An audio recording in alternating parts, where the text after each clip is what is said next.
Let's pray. Guide, we beseech thee, Almighty God, members of this honorable house, that they may wisely deliberate for the good of this country and for the glory of thy holy name. Please join me as we say the Lord's Prayer together. Our Father, who art in heaven, hallowed be thy name. Thy kingdom come, thy will be done on earth as it is in heaven. Give us this day our daily bread, and forgive us our trespasses as we forgive those who trespass against us. And lead us not into temptation, but deliver us from all evil. For thine is the kingdom, the power and the glory, forever and ever. Amen. Pray, be seated.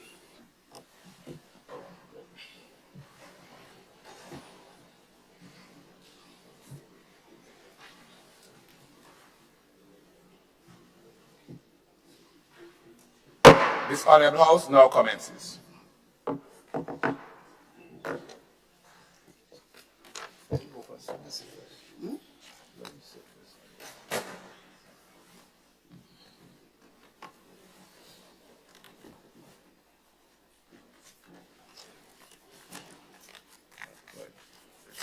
Item 3, oath of allegiance or affirmation of a new member.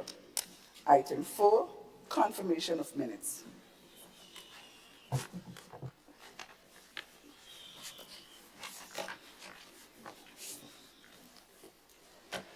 Leader of government business.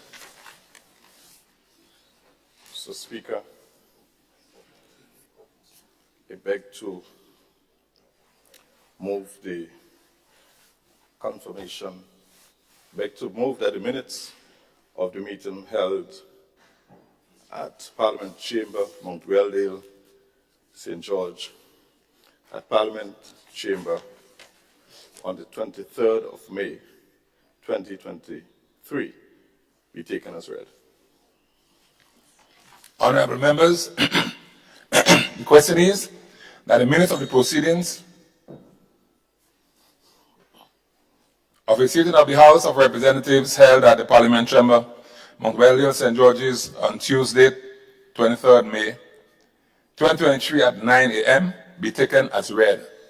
As many as that opinion say aye, or the contrary opinion say no, the ayes have it.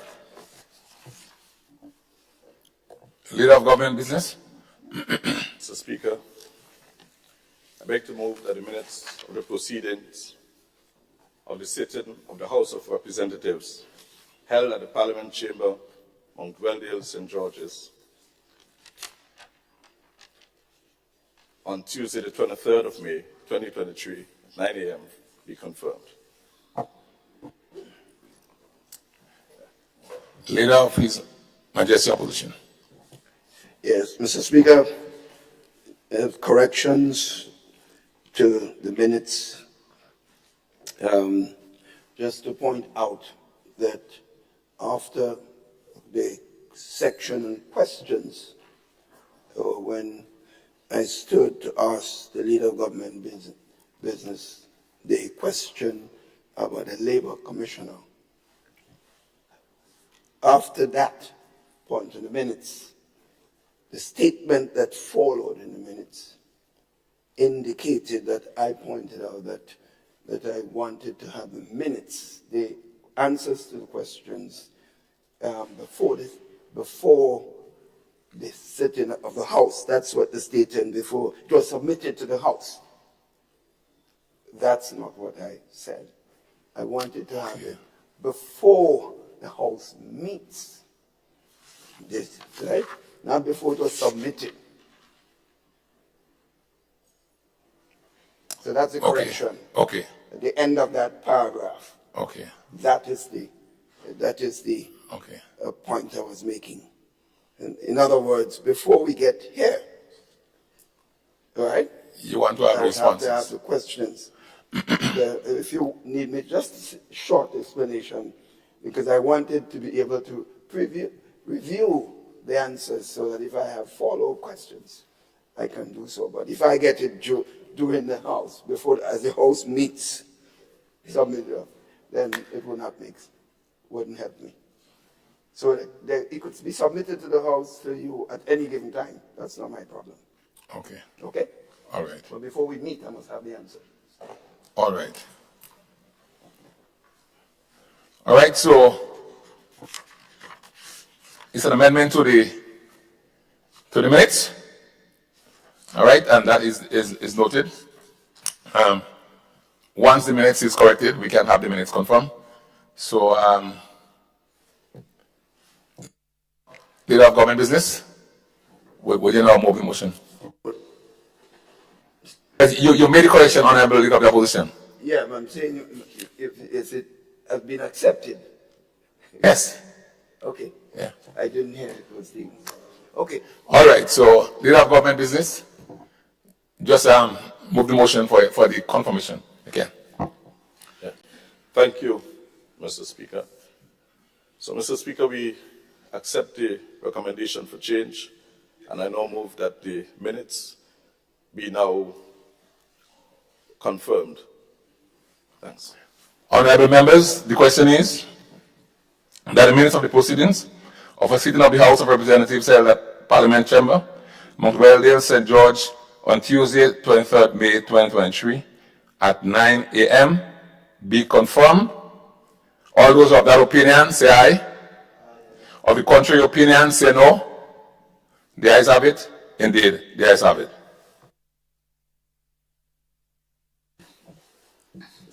Item 5, messages from the Governor General. Item 6, announcement by Mr. Speaker. Honorable members,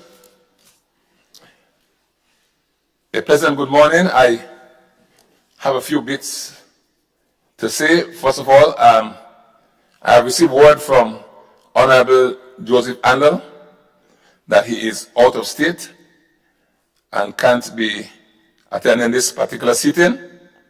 I've also heard from Honorable Peter David, MP for the town of St. George, who has a pressing engagement and is unable to attend today's sitting.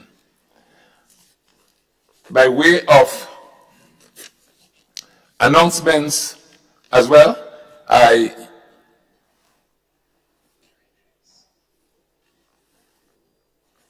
have not seen Honorable Kieran James. I'm informed by the clerk she isn't here. I was assuming that she might be late. All right, so she informed the clerk that she is unable to be here with us. All right.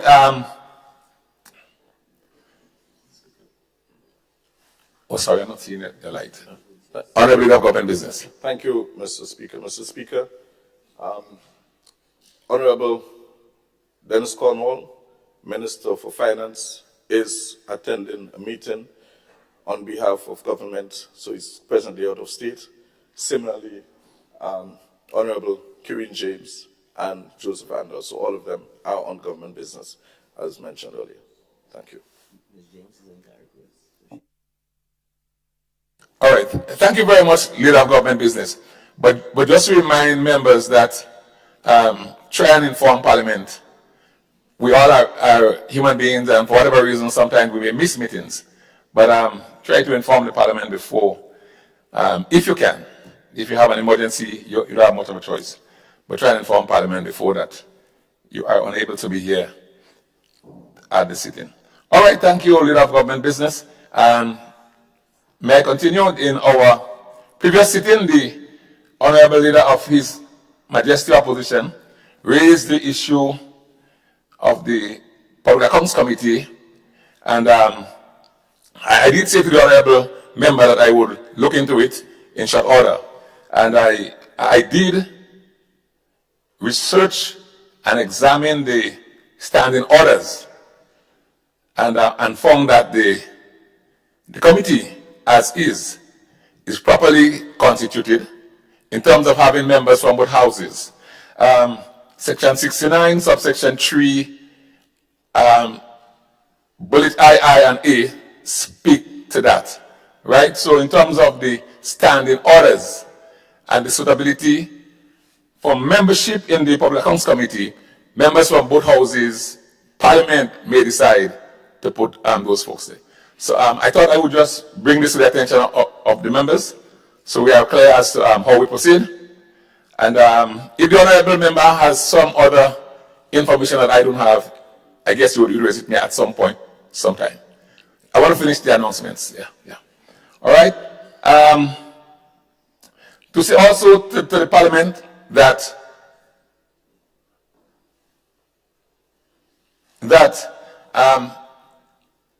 in September of this year, we will be having the Parliament Outreach Day, and the plan is to have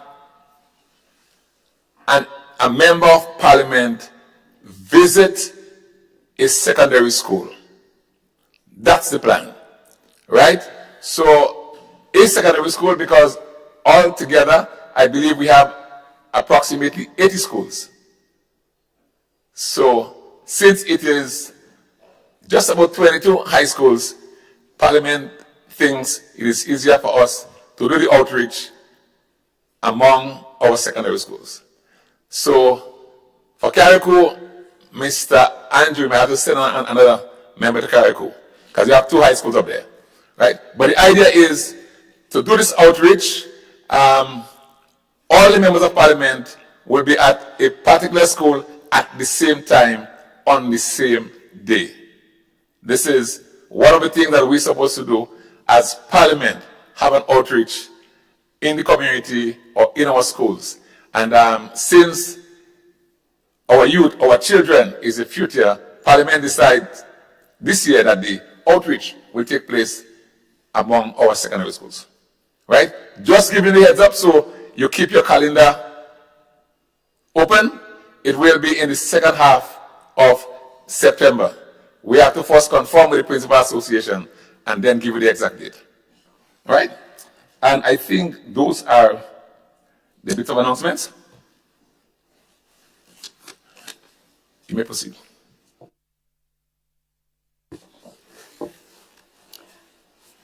Item 7, presentation of petitions. Item 8, presentation of papers and reports from select committees.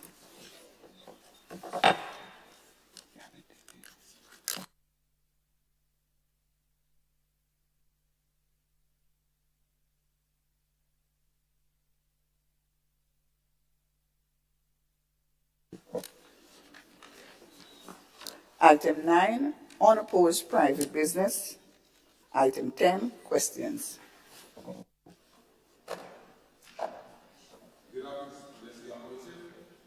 Mr. Speaker, I stand to ask question number 1,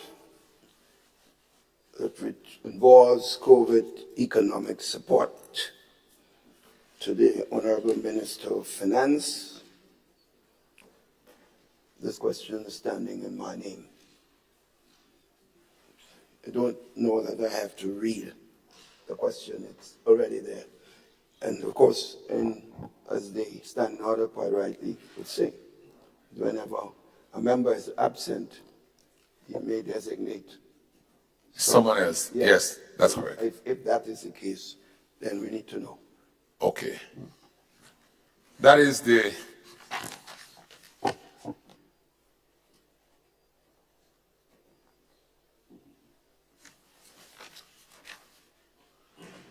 Mr. Speaker. sorry, Honorable Prime Minister, go ahead.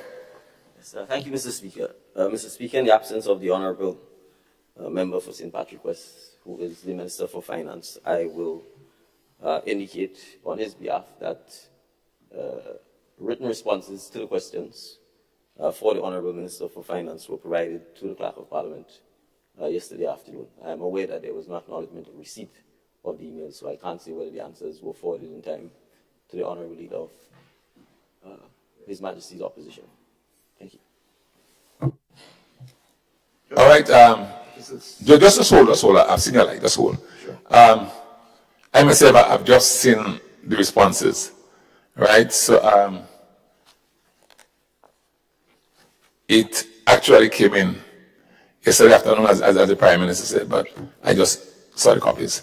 Go ahead, Leader of the Opposition. It's a slight correction from what the Honorable Prime Minister pointed out. He said they represent for St. Patrick West, it's St. Patrick East. Yes, that's Honorable Dennis Cornwall. I don't want you to change constituency overnight. All right, thank you.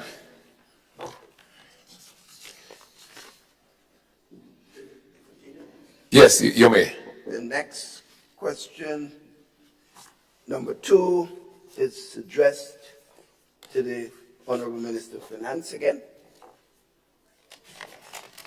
This involves traveling of members of government. Honorable Prime Minister. Thank you, Mr. Speaker. Mr. Speaker, similarly, the responses were also provided yesterday afternoon. Yeah. Thank you, Honorable Prime Minister. Leader of the Opposition. And I stand to ask the next 3 questions to the Honorable Minister of Infrastructure and Civil Aviation, etc., etc. Question 1 is about the Western Main Road project. Question 2, the Millennium landslip. And question 3, St. John's River. Thank you, Mr. Speaker. Mr. Speaker, the written responses to the questions have not yet been provided. I do have the answers, however. I certainly would prefer to have them sent in writing so that the Honorable Leader of His Majesty's Opposition can obviously deliberate on them, and then if he has any follow-up questions, we can do so. I don't think it would be convenient for me to stand and respond to each one line by line. So I undertake by the end of this day to have the formal responses sent. Yes, I agree with that because the questions have so many sub-questions on them. It will take us a long time to try to answer them here. I have no problem with you providing the Honorable Leader of the Opposition with the written response that have been done. Thank you, Mr. Speaker. Leader of the Opposition. Mr. Speaker, I expected that question number 1, the last sitting, which is to the Minister, the Leader of Government Business, would have been back in the order paper because it was not answered at the last session. The question answers to the Labour Commissioners.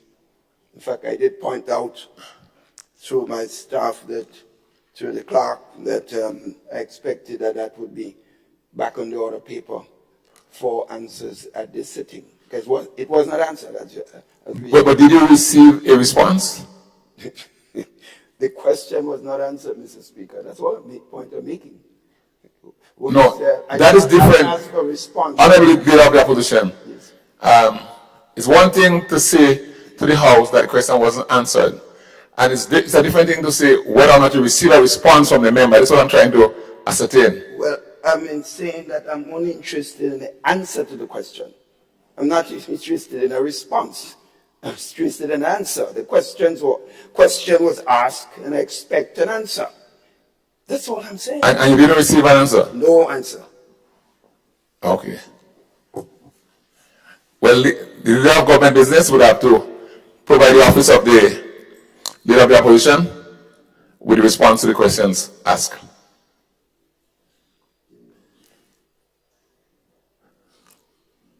All right. Honorable Leader of the Opposition, you finished with the questions? Yes, well, I'm finished. Except to say that the point you made, I received literally a trashing from the Leader of Government Business about the question, but no answer. All right. Is that an interesting choice of word, Honorable Leader of the Opposition? Trashing. I caution members about how you treat each other. No trashing in the house. Please. All right. You may continue.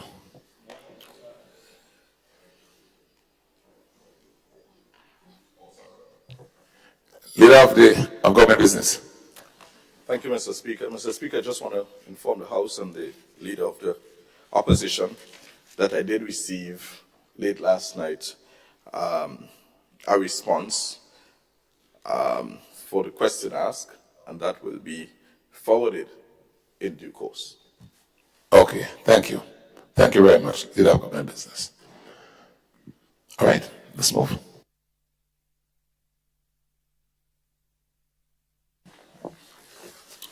Item 11, urgent questions under the provisions of Standing Order number 21, notice of questions.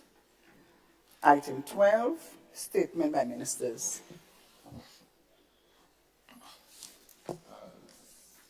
Leader of Government Business. Thank you, Mr. Speaker. Mr. Speaker, I just wish to update this Honorable House on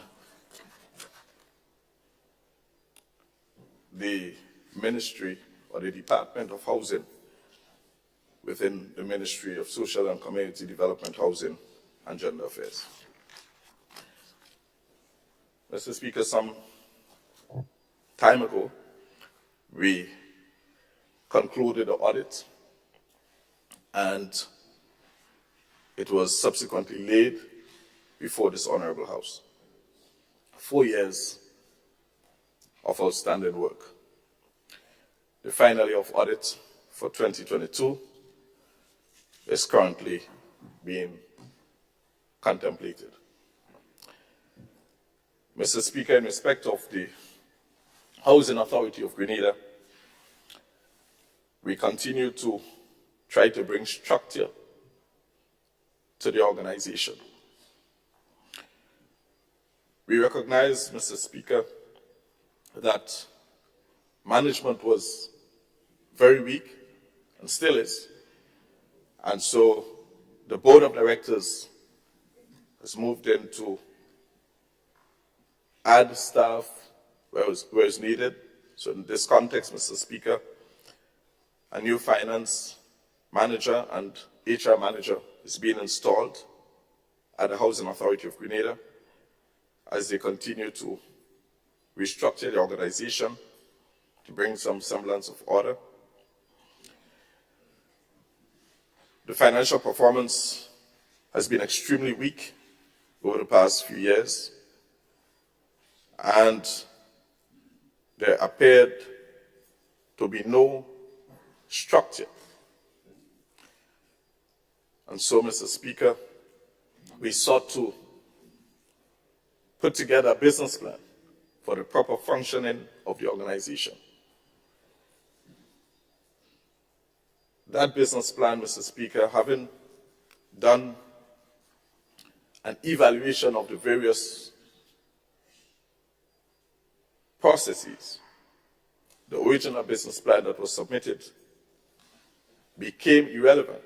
And so a new business plan had to be redone to focus on all the important elements of the organization to ensure that proper attention is paid to the various revenue generating units. And there are 5 or 6 of those units, Mr. Speaker. And every single one of them have been generating losses. Good for the Housing Authority of Grenada. Basically, they have been surviving on government subvention. Basically. And this cannot continue to happen. Mr. Speaker, the various housing sites we have conducted through the use of a consultant a study of all the various sites, all sites.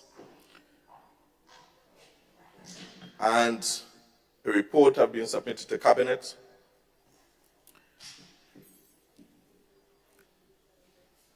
The Lakalom site, Mr. Speaker,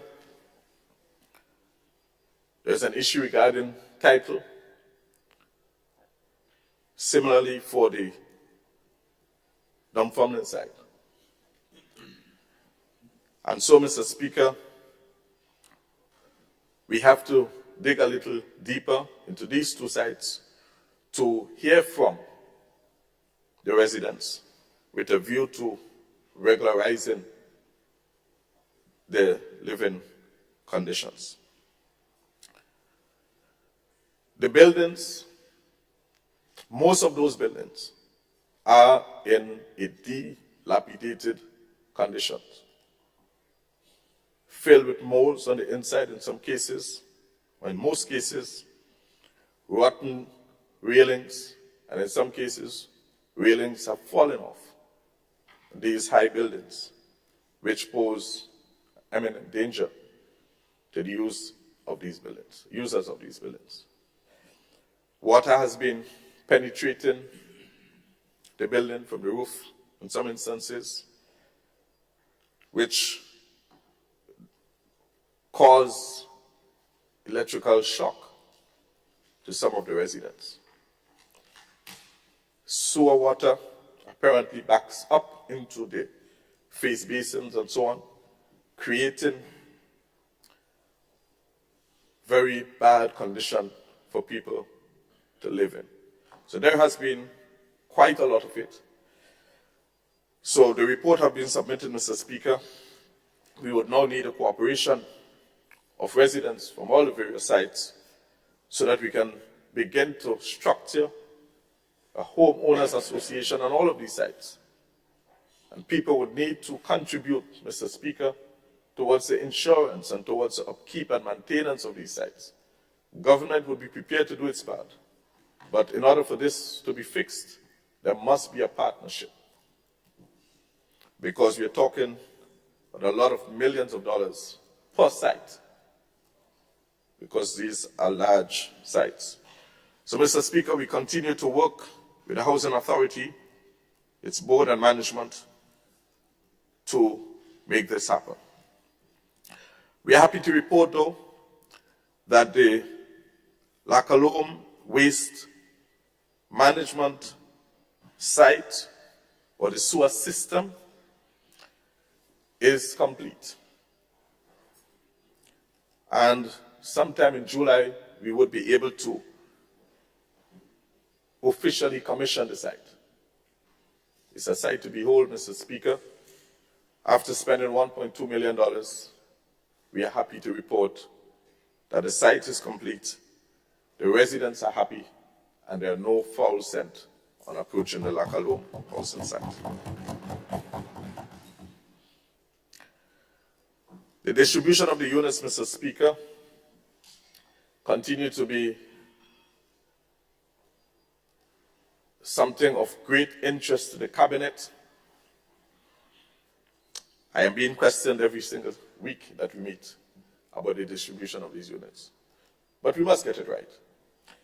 So we have sought to install cabinetry closets into these sites. Because when we visited some of the other sites, we recognized that people moved in and they did not have any place to put their clothes or the grocery. And after 10 years, groceries still on the ground, clothes still on the ground, still in boxes, as the case may be. So we have been doing that. We're also going to ensure that there is a homeowners association on every one of these sites, and that people contribute towards the maintenance and upkeep of these sites. What we are doing, Mr. Speaker, we are partnershiping with the People's Republic of China for the deliverance of these housing units. So we have to do our part. We do not want to create a situation, a ghetto situation. We want to ensure that when people move in there, they understand that there are conditions for living and that they have to conduct themselves in an orderly fashion so that we have a community of people living together as opposed to just individuals occupying a living space. So, Mr. Speaker, we continue to do that, and we hope that within a few short weeks, we will be able to really get the process going. The application process has been completed. We still await the committee to submit the report so that Cabinet can give its final blessing so that the process can continue. And so I wish to simply say to all the applicants, everybody could not succeed or will not be able to succeed. But, Mr. Speaker, we've had quite a number of applications submitted, but only a limited number of housing units. We try to be as fair as possible to ensure that people are treated with a sense of dignity, and that when these houses are distributed, it is distributed in a way that is equitable or fair to people. Thank you, Mr. Speaker. Thank you, Honorable Leader of Government Business.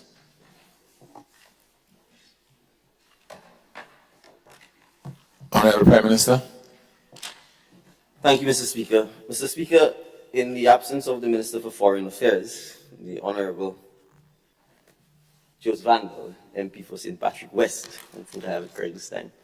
Mr. Speaker, I wish to announce that the 4th of July, 2023, marks the 50th anniversary of the founding of CARICOM by the Treaty of Chaguaramas, which was signed by the founding fathers of CARICOM, who for the most part, in many respects, were also the founding fathers of the respective nations that first started CARICOM. Bearing in mind, obviously, the prior failed attempts at the West Indian Federation. Mr. Speaker, Dominica is in fact the incoming chair of CARICOM. But the Honorable Prime Minister of Dominica, Mr. Roosevelt Skirt, has graciously acceded to a request by the government of Trinidad and Tobago that in light of the 50th anniversary of CARICOM, that CARICOM meeting should be held in Trinidad to coincide with the 50th anniversary celebrations to commemorate the 50 years of CARICOM's founding. And in honor of celebrating and recognizing the continued work and the past work towards regional integration, towards closer ties amongst our brothers and sisters within the CARICOM fraternity. CARICOM heads informally agreed, of course subject to domestic agreement from the respective cabinets, to have the 4th of July, 2023, declared as a national or public or bank holiday in the respective territories. Mr. Speaker, I'm pleased to announce that the Cabinet of Grenada has so agreed.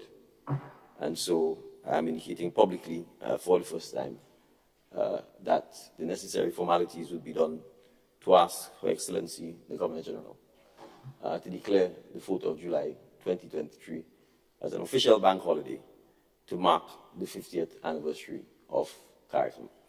Mr. Speaker, we intend to announce a series of activities to commemorate the 50th anniversary. We obviously will be asking all members of the House, as well as members of the Senate, members of the Diplomatic Corps, and the general public to join us in celebrating this historic moment. The road to CARICOM, the road to Caribbean integration has not always been an easy one. But I think unquestionably, Mr. Speaker, we are better off because of CARICOM. And in the context of Grenada in particular, given our own sometimes turbulent political history, we have certainly benefited from being members of the OECS and from being members of CARICOM. And I think we owe a debt of gratitude to all of those in the past who have helped to support and maintain Grenada's democracy and Grenada's freedom. And so I'm indeed honored and pleased to be part of the 50th anniversary celebration of CARICOM. Thank you, Mr. Speaker. Thank you to Honorable Prime Minister, and MP for St. George, Alice. Thank you, Mr. Speaker. Mr. Speaker, good morning to you and staff and all honorable members. Mr. Speaker, at the Department of Youth in the Ministry of Education, Youth, Sports and Culture, I would like to update this honorable house on the status of the Imani program.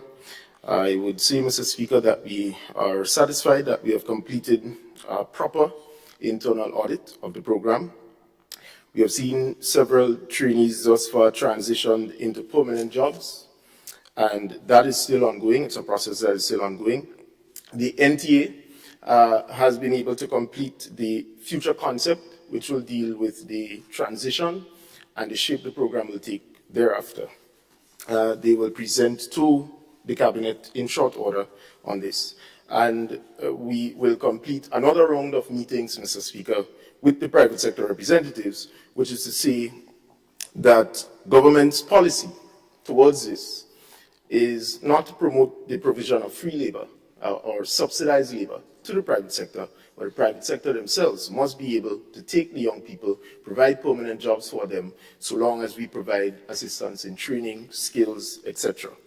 And so we are satisfied that the private sector has been receptive thus far and will give us the affirmative to commence the full-scale operation of transition of the young people. Mr. Speaker, we still do have some challenges with the program. Two such challenges are that in the audit, we were able to discover workers who are as senior as 72 years, and several are over the age of 60. And so we need to fix that gap and fix that problem so that we could be able to deliver an energetic program and a program that is going to fulfill the mandate of building our young people into model citizens so that they can be productive. We also have another problem with the program in which May of last year, 1,200 young people were just added to the program. In fact, they are yet to receive placements simply because no provisions essentially were made for that placement to occur. And as such, we inherited some challenges with that. So a number of them are actually home, and I cannot confirm to date whether all the 1,200 are home receiving stipends, but they were added to the program without placement and have not commenced their series of training. But nonetheless, Mr. Speaker, the intentions are clear. We have not disbanded the program. We intend to build the Grenadian young people into excellent model citizens. And the truth is that we have commenced the alternatives such as expanding the creative economy and allowing for that to take root so that our young people can find meaningful jobs. And we have also implemented, or rather commence the implementation of TVET skills, which we ideally believe will be the alternative. The challenge that we've discovered is that, again, the Department of Youth was not equipped with the necessary capacity to deliver such a program. And therefore, ultimately, it would have ended as it did and created this problem that we have today where young people have been training over 13 years and do not have the question of job security. So we are confident that with more time passing, we are going to correct this issue and promote what should be and not what was in the past. Thank you, Mr. Speaker. Thank you to member for St. George, Morris. And I notice the light of the MP for CARICOM, Peter Matnick. Thank you, Mr. Speaker. Of course, honorable members. Mr. Speaker, I just want to give a brief update. Things happening in CARICOM and Petit Matnick. But you know, before I start, Mr. Speaker, to start on a sad note and use the opportunity as Member of Parliament and also Minister for CARICOM and Petit Matnick to extend condolences to the family of Rural Constable Leslie and Braveboy, who passed away early this morning. And of course, I know the family well, and I visited Sister Leslie not too long ago, I believe on Sunday, at the hospital in CARICOM. and it's sad to hear this morning that she has transcended. So may her soul rest in peace, and let me just put on the record our sympathies to her family. Mr. Speaker, you know, a lot has been happening in CARICOM. The first thing that I want to report, I recall last time sitting here, I recall talking about our licensing unit, which was in Grenada at the time and had to be set up on island.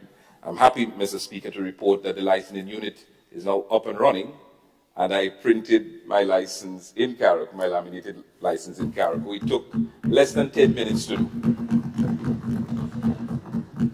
It took less than 10 minutes to print. And I want to bring some context to this so that people understand, Mr. Speaker. The drivers of CARICOM and PT Martin, Mr. Speaker, they paid for the license, the laminated license, and had to come down to Grenada for it to be printed, or had to wait months before receiving the license, the laminated license. This has been a cry of constituents for many years,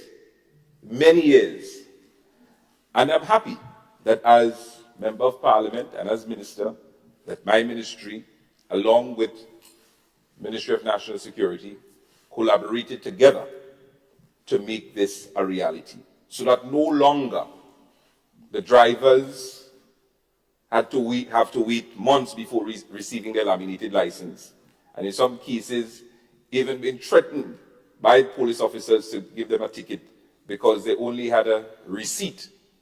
In some cases, the ink was washed away on the receipt. So those days are now over. And I'm also happy, Mr. Speaker, to report that the Ministry of CARICOM and PT Martinique Affairs now have an electrical inspector attached to our ministry, the Division of Public Works. Mr. Speaker, again, let me bring it to context. The people in CARICOM had to wait months before an electrical inspector could come from Grenada to inspect electrical problems in CARICOM, which slowed down the economy, bad business. And I'm happy to report that within 1 year of being in office, that we have addressed this problem, Mr. Speaker. If that is not transformation, well then, I don't know what is. Mr. Speaker, I'm also happy to report, because I believe the last time we were here, I talked about the issue that the people of CARICOM and PT Martinique have been faced with regarding the unfortunate situation at our power plant, Grenlec. Happy am I to report that while we're not out of the woods, that we are no longer faced with the blockouts and the load shedding, that Grenlec and the team of workers that Grenlec has now restored electricity.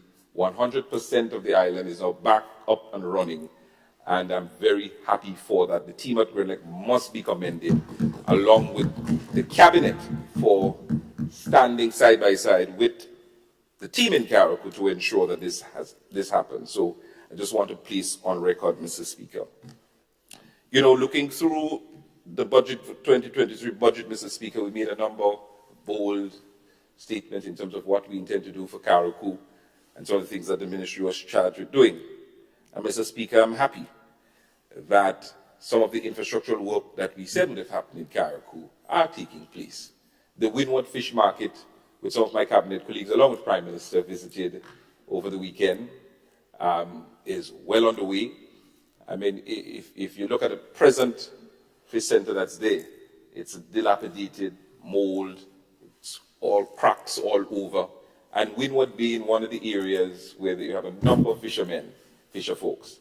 We've made the decision to build a brand new fishing center. And not just a brand new fishing center, you know, Mr. Speaker, but a fishing center, a transformative fishing center, a modern fish center, which also includes a jetty for the fishermen of Windward and surrounding areas. So I'm happy that this project is actually on stream. It's taking place, and hopefully within a couple more months, it will be completed, and I would invite a few of my friends and honourable members here to come up as we open up the fish market up there, Mr. Speaker, the fish centre up there, Mr. Speaker. I'm also happy that one of the main roads on the island, the Bel-Air Road, which is the main emergency route to our hospital, which has been in terrible conditions. This is a terrible condition over the years. Very narrow, cracked up really bad. It's a major, major problem. And the emergency service, whether it's a fire, along with the ambulance, hospital, has always been complaining about this road, and it's something that needs to be fixed.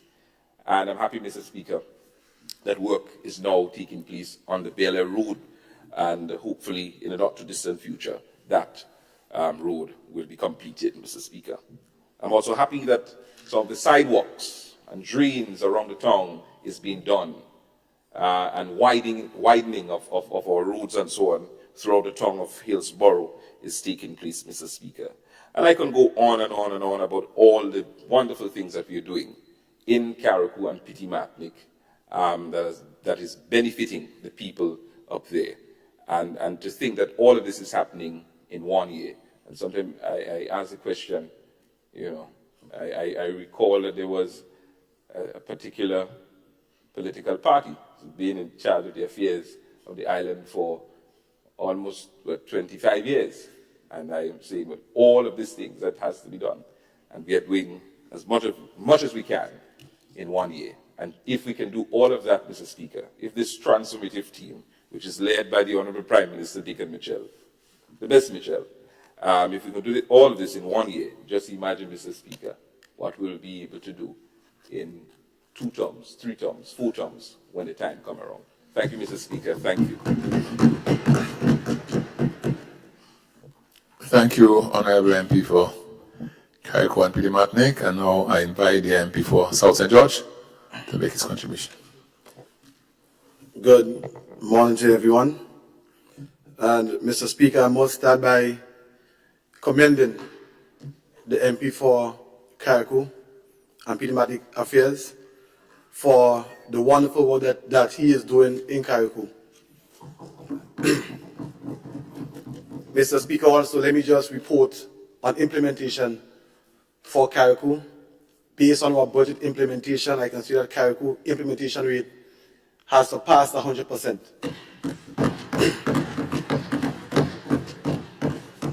Mr. Speaker, as a government, according to our budget implementation matrix, to date, we can see that our implementation rate is approximately 87%.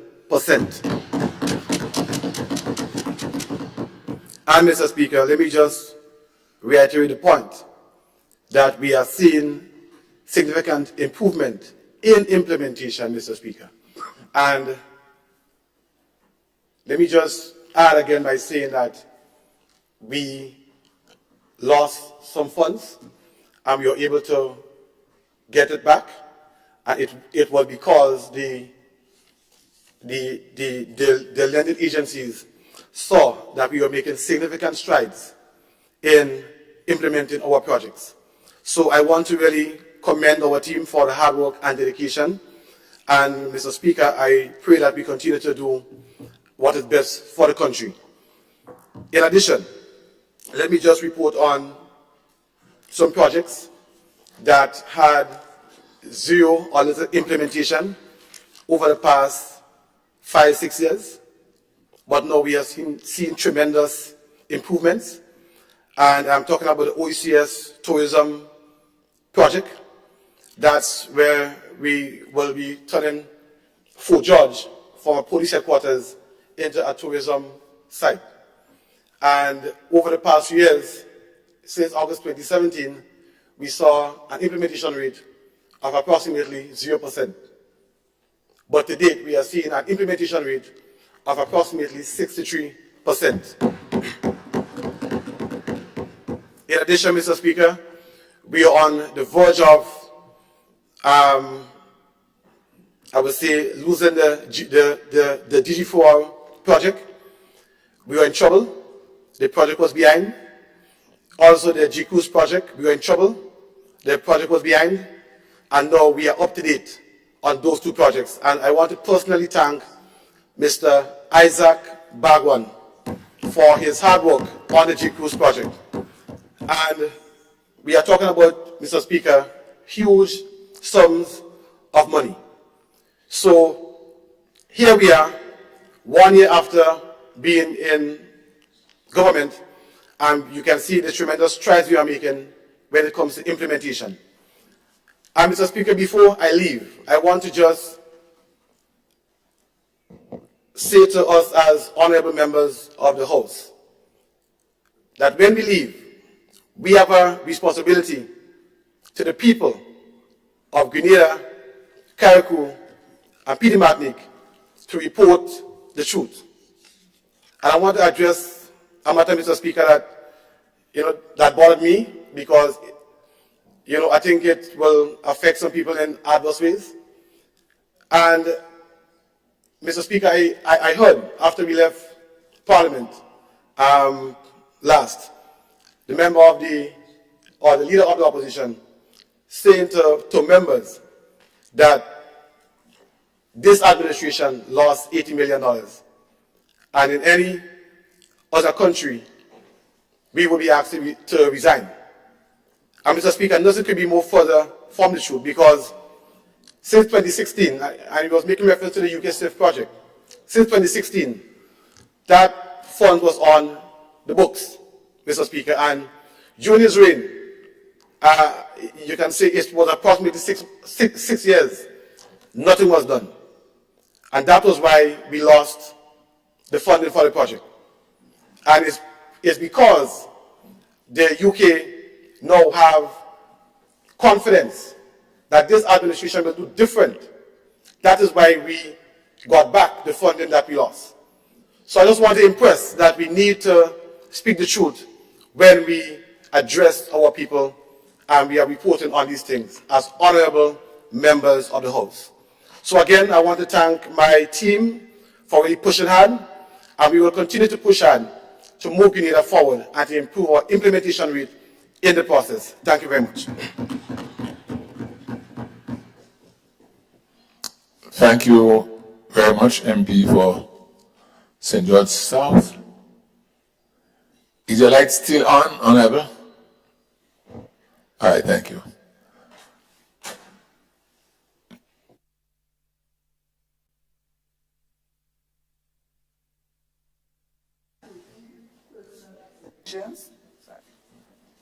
Item 40.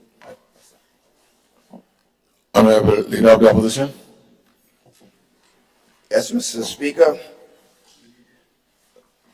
I, under that item, to recall the last session that I spoke on this, and I thought I explained myself. But listening to you this morning, I clearly recognize either you did not hear me well, or you misinterpreted what I said. Go ahead.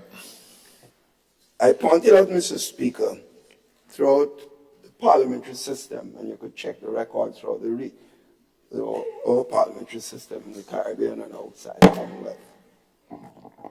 Public Accounts Committee historically has been made up of generally members of the opposition for obvious reasons when they are available, if they are in fact members of the opposition, and if they are backbenchers, members of the lower house, that is, who have no governmental responsibilities, those persons can also qualify.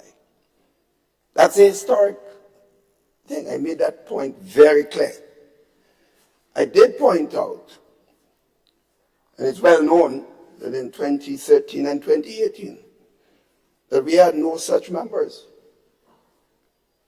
So the Parliament could have just not have any public accounts. That's what it could have done, no public accounts. And we didn't think that was the right thing to do. So we sought to amend the standing orders, which you just referred to give support to the appointment of members from the upper house. That's what we did. So that was not customary. So what you read was about the standing orders that were changed. That's the point. And I didn't point out, you could stick to it if you want, because the Parliament has that power. Do you want to stick with something that is not the norm or the historic position, or do you want to do what is necessarily the common thing? That's the issue. And I did point out an example of a regional Commonwealth symposium on public accounts where members of our government were present. And when it was reported that members of the upper house, we were challenged and said, well, this is not in keeping with the spirit. And we had to explain our situation because they apparently did not realize. So it posed a problem for the country. That we are not doing something which is in keeping with the spirit of the Commonwealth position on public accounts. So the point I'm making is we could stick, we have the power. This Parliament has the majority. You could stick to the new amended standing order and appoint members of the Senate. But this is not, this certainly is not the best. So I was just saying we should stick with what is regionally and internationally accepted.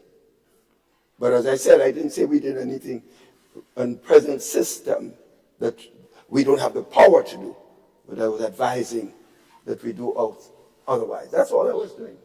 It's because I don't want to be said that if I did was asking something to be done which was not necessarily correct. So we could leave it like that, Mr. Speaker, but I suggest that we could make that change since we have enough members of the opposition. That's the point I was making. Thank you, Honorable Leader of the Opposition.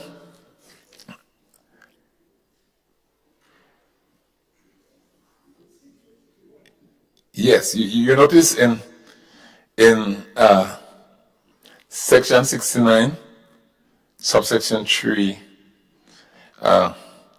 bullet II, Section A, it says at the end, the Public Accounts Committee may comprise of a chairman and other members of the House of Representatives and the Senate as the House of Representatives may determine. Right? To me, this is the operative part here, as the House may determine. Right? And the amendment has given us the flexibility to leave it as is or to change and go back to tradition.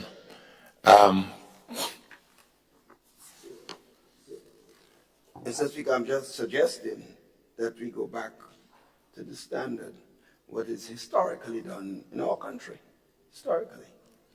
That's all I was suggesting, that remembers we can continue what we have, but we could also do what was customary over the years. Throughout my entire period of almost 40 years service, that has been the case here. Okay, well, let's hear the views of the House. Honorable Leader of Government Business. Thank you, Mr. Speaker. Mr. Speaker, this particular amendment to the standing orders was made back in 2002. That is 21 years ago. So there has been government changes over that 21-year period of time. Times in which there was opposition and government, as well as times when there was just 15 members on the government side only. So much time has passed on this to begin with. And secondly, Mr. Speaker, this is not even the place for this contemplation. This particular discussion must be obtained at the level of the Standing Orders Committee. At that committee, those recommendations ought to be tabled, discussed, and if the members of that committee sees fit, then they may make the relevant recommendations for change. So, Mr. Speaker, I think this is rather simple. We neither here nor there as far as this is concerned. The point is we have standing orders that exist at this moment. We must abide with the standing orders. Thank you, Mr. Speaker. Thank you, Honorable Leader of Government Business. All right, I see. Honorable Leader, please use your light. Huh? No, I saw your hand raised without your light on. So I'm not sure that you want to make a point.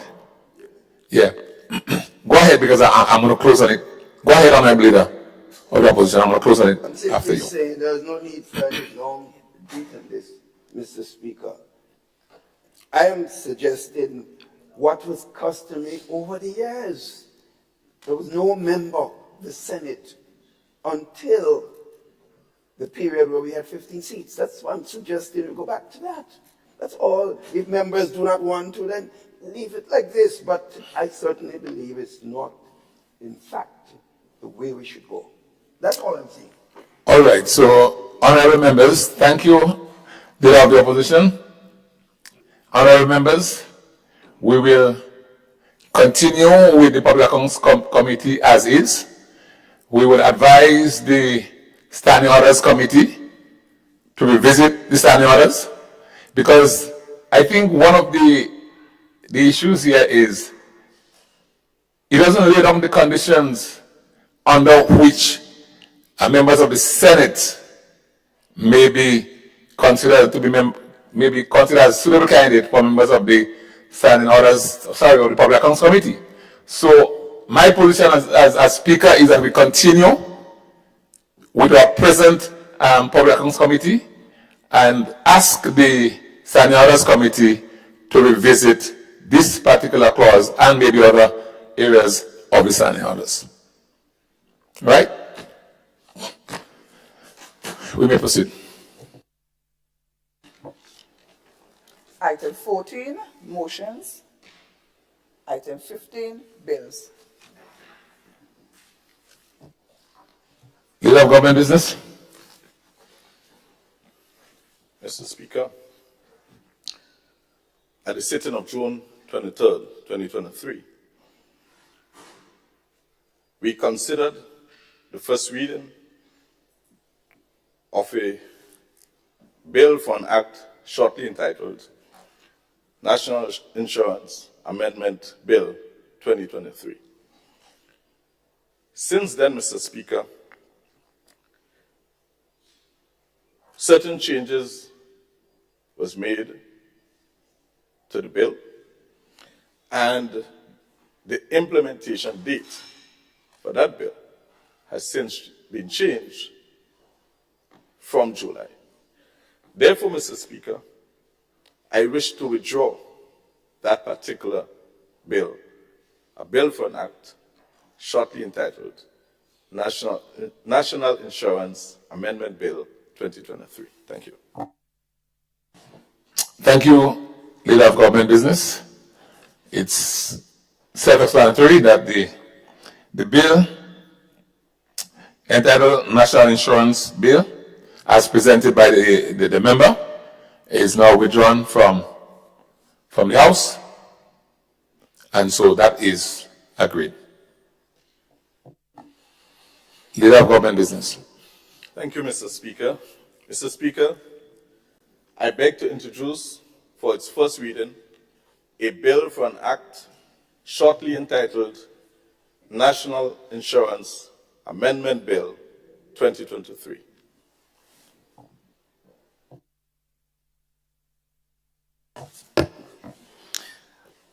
A bill which seeks to amend the National Insurance Act, Chapter 205, shortly entitled National Insurance Amendment Bill 2023.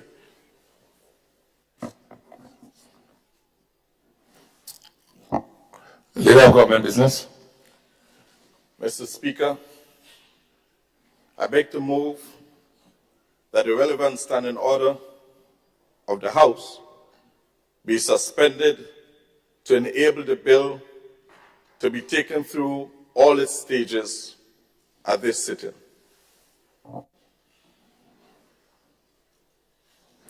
Honorable members, the question is that the relevant standing order of the House be suspended to enable the bill to be taken through all stages at this sitting. All those of that opinion say aye. Mr. Speaker, clarification, remember, I think we did it first reading already, right? Huh? We did. Honorable. We did the first reading already on the last. Isn't that the one you're doing now? No. Okay. Yeah, It's same names. Okay. yeah, Honorable Leader of the Opposition, he has withdrawn that one. Oh. Yeah, this is what he said. He has withdrawn that See, one. the same name, so I'm not sure. Oh no, but he has withdrawn that one. Yeah. Okay. So we're moving to the edited or adjusted bill. Are you sure what happened? I'm not sure what's happening. If we, yeah. Just hold, Honorable Leader of the Opposition. Can you just lead up the government business? Yeah. Thank you, Mr. Speaker. Mr. Speaker, to clarify for the Honorable Leader of the Opposition, this is the same bill, but because of the changes that were made, we had to withdraw it, but it's by structure and by essence, it is the same bill with some minor inclusions. And you will see in the structure of this bill that there's some little changes, very small changes, including the date of implementation. So it's the same bill, National Insurance, with the same name, National Insurance Amendment Bill 2023. Same bill, same name.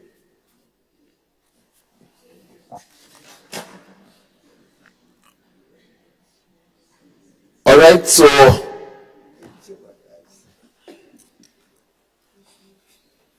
Honorable MP for St. Mark.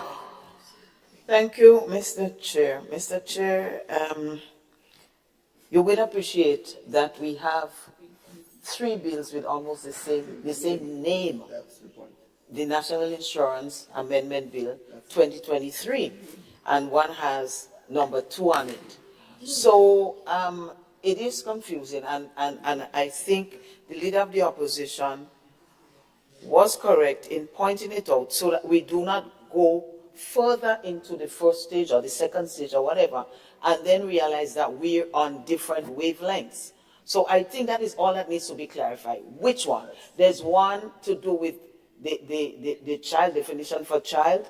There's one to do with the pensionable, increasing the pensionable age, and all of these things. So perhaps just a clarification on which one we're dealing with now. Now. Yes, that would help. That is it. That's it. Thank you, Mr. Thank you. Thank you, Honorable MP for St. Mark. Just by way of content, distinguish for this Honorable House. Yes, Mr. Speaker, and I can well understand the confusion. Thank you so much. So this particular bill deals with the definition of a child. This is what we're considering this morning. Now, yes. And the other bill, we would only do just the first stage. Yeah. That's exactly the point. Yes. The Speaker just pointed out, that's exactly why I was asking the question, because since we have done the first reading already, there's no need to say we move the standing orders to go forward. You made that point, that's what confused me. No, but when he was doing this bill, he said that he's to move all the standing order, take it to all the stages. We already did first stage, so you just had to go to second stage, and then third stage. That's all. That's why I was confused. Okay, you got me now? All right. I need to bring a bit of clarity here for the members of the House. The bill that went to the first reading, right, in our previous sitting, is not 100% the same bill that is being tabled here, right? So he has to go through the same process, first, second, and third. All right? So now that has been made clear, may I please take the vote?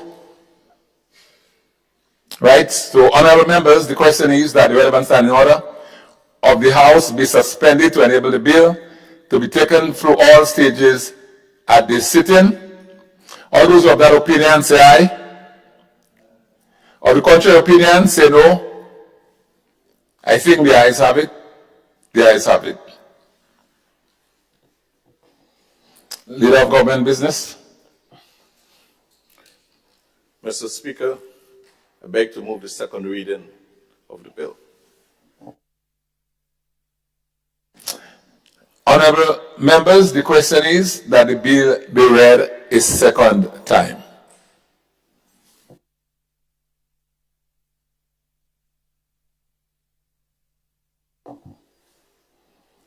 Leader of Government Business. Thank you, Mr. Speaker. Mr. Speaker, this particular bill seeks to amend the National Insurance Act, Chapter 205, which is the Principal Act. The amendment is intended to preempt and to bolster pending amendments to the National Insurance Benefit Regulations and the National Employment Injury Benefit Regulations to improve the benefits available to children of the insured person. This bill, Mr. Speaker, contains 4 clauses. Clause 1 of the bill deals with the short title and the commencement date of the Act, for which this is the bill. The proposed commencement date on this bill, Mr. Speaker, is the 1st of August 2023. And the related amending regulations are also intended to enter into force on exactly the same date, 1st of August 2023. These regulations, Mr. Speaker, relate to benefits available to spouses and children upon the death of an insured person. The original commencement date was for July, but of course with the changes, the date is now shifted to August 1st. Clause 2, Mr. Speaker, provides for the amendment to Section 2 of the Principal Act, which is the interpretation section, to revise the definition of a child, or the term child. The current definition within the Principal Act states as follows: a child in relation to an insured person includes a stepchild, an adopted child, and any other child, whether born in or out of wedlock, under the age of 16, living at home of an insured person and wholly or partly maintained by him or her. This particular definition in its current construct, Mr. Speaker, poses certain challenges for potential beneficiaries. So this new definition that I'm about to share with us this morning seeks to overcome these challenges or these problems within the current definition and set in order a new definition that is much clearer and prevents the exclusion of a child who, for example, does not live at home, as an example. And we will see as we go. So Section 2 of the Principal Act is amended by deleting the definition of a child and substituting with the new definition in this order. Child in relation to an insured person mean a biological child or a person declared or presumed to be a biological child. B, a stepchild. C, an adopted child. Or D, a person expressly acknowledged by the insured person as a biological child or stepchild under the age of 18.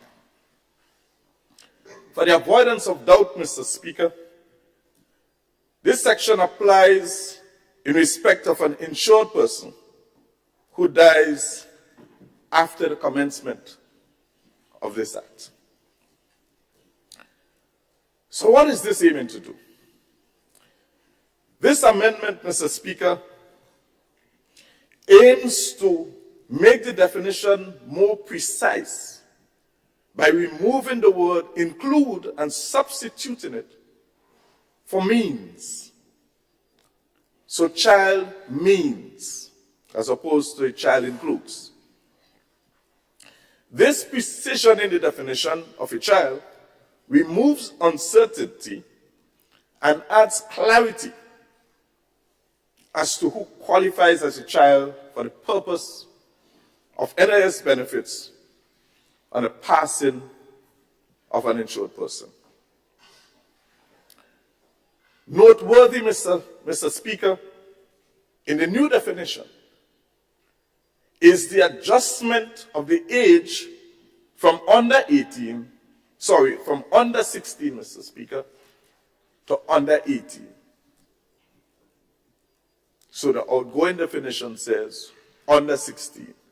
This new definition says under 18. Within the current definition, the child had to be living at home with the insured at the time of passing. This phrase or condition is not found in the new definition, recognizing that there are many children who do not necessarily live at home with their parents. Within the current definition of the child, the child had to be maintained by the insured at the time of his or her passing. This phrase or condition is not found, Mr. Speaker, in this new definition, recognizing that there are many children who are not maintained by their parents financially, but that should not, in fact, disqualify the child from benefiting. So that covers the restructuring or the new definition for a child. Clause 3. Clause 3 Mr. Speaker, provides for amendment of Section 56 of the Principal Act to increase maximum penalty for commission of offenses stipulated under Section 56. Section 56 of the Principal Act prohibits various types of conduct, including failing to pay at or within the time prescribed for the purpose any contribution, interest, surcharge, as the case may be, which he or she is liable to pay pursuant to the Act. You see, Mr. Speaker, we recognize that there are situations in which the regulations of the NIS is being violated. And so we are recommending these changes so as to deter people and or companies from breaking these regulations. In other words, we are encouraging compliance. Some, Mr. Speaker, knowingly make a false statement or misrepresentation or produces or furnishes or causes or knowingly allows to be produced or furnished documents or information which he or she knows to be false in a material, particularly for the purposes of evading payment or for obtaining benefits. This, Mr. Speaker, we have to change, and the only way we would be able to sort of curtail these types of occurrences is by legislating changes that works. In this particular clause, Mr. Speaker, we are asking this Honorable House to acknowledge, first and foremost, that the maximum penalties under this particular section of the legislation is too low. Currently, the maximum penalty for these defaults are $1,000 and or 6 months imprisonment. This clause seeks to increase the maximum penalty from the $1,000 to $5,000. This is what we are doing. We are not trying to change the prison sentence, because the answer really and truly is not about putting people into prison, but is really to encourage compliance. If you know you got to pay more for not complying, it will be cheaper for you to comply. And so we are asking this Honorable House to consider an increase in the maximum penalty for non-compliance from $1,000 to $5,000.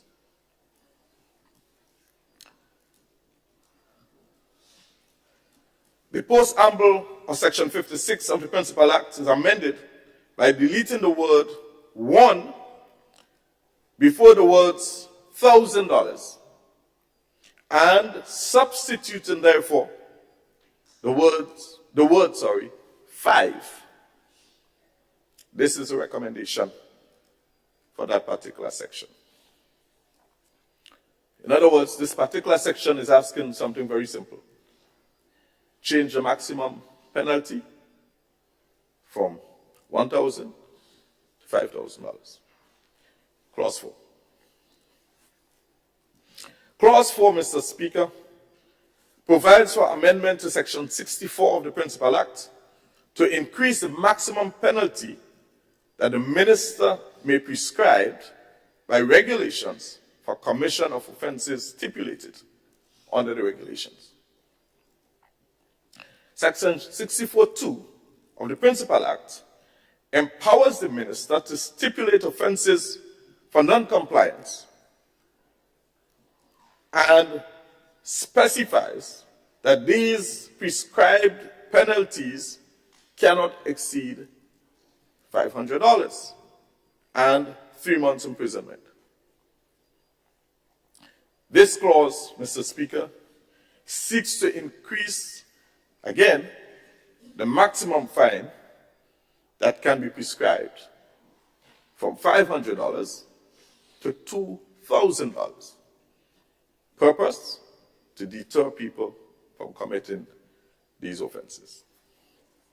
For reference, Section 25E of the Interpretation and General Provisions Act, Chapter 153, confers a general power to every functionary empowered to make regulations to prescribe criminal penalties not exceeding $10,000 or 12 months imprisonment, unless a contrary intention appears in a specified act.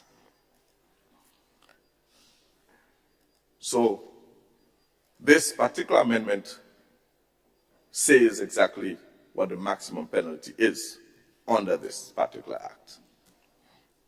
Section 64(2) of the Principal Act is amended by deleting the word 500 before the word dollars and substituting therefore the words 2,000 before the word dollars.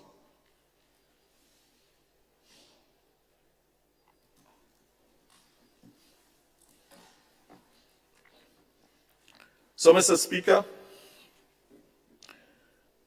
in essence, the changes to this bill, Mr. Speaker, is a rather straightforward bill. We're asking for 3 things. Or if you sum it up really and look at it closer, it's really 2 things. 1, to have a new definition for the word child and to increase the monetary penalties in both Section 64 and 56, respectively. Thank you. Thank you, Leader of Government Business. And from here, is it? And people said, Johnson, I'm going to tell you the lights from here. Okay. Thank you. Honorable MP for St. Andrew, Northwest. Thank you, Mr. Speaker. Mr. Speaker, I rise to place on record my unconditional support for the proposed amendment which is before us. This is obviously something that is so basic, yet so fundamental, that it needs no broad debate. Indeed, Mr. Speaker, no doubt it will be subject to bipartisan nod. While the amendment is for obvious, simple, descriptive clarity, it avoids the vagueness that could have been otherwise exploited to deprive children of their worthy inheritance and claims under the National Insurance Scheme. The amendment consolidates and makes sure that no person legally and morally regarded as a child can be robbed of any benefits and inheritance through any disingenuous maneuvering and inconsiderate actions. Mr. Speaker, in this regard, it ensures the consolidation of the right of children under the Act and avoid the fault of disempowerment that might otherwise be pursued. Having spent my entire political life fighting for women and children, I am particularly pleased to see the amendment presented here today.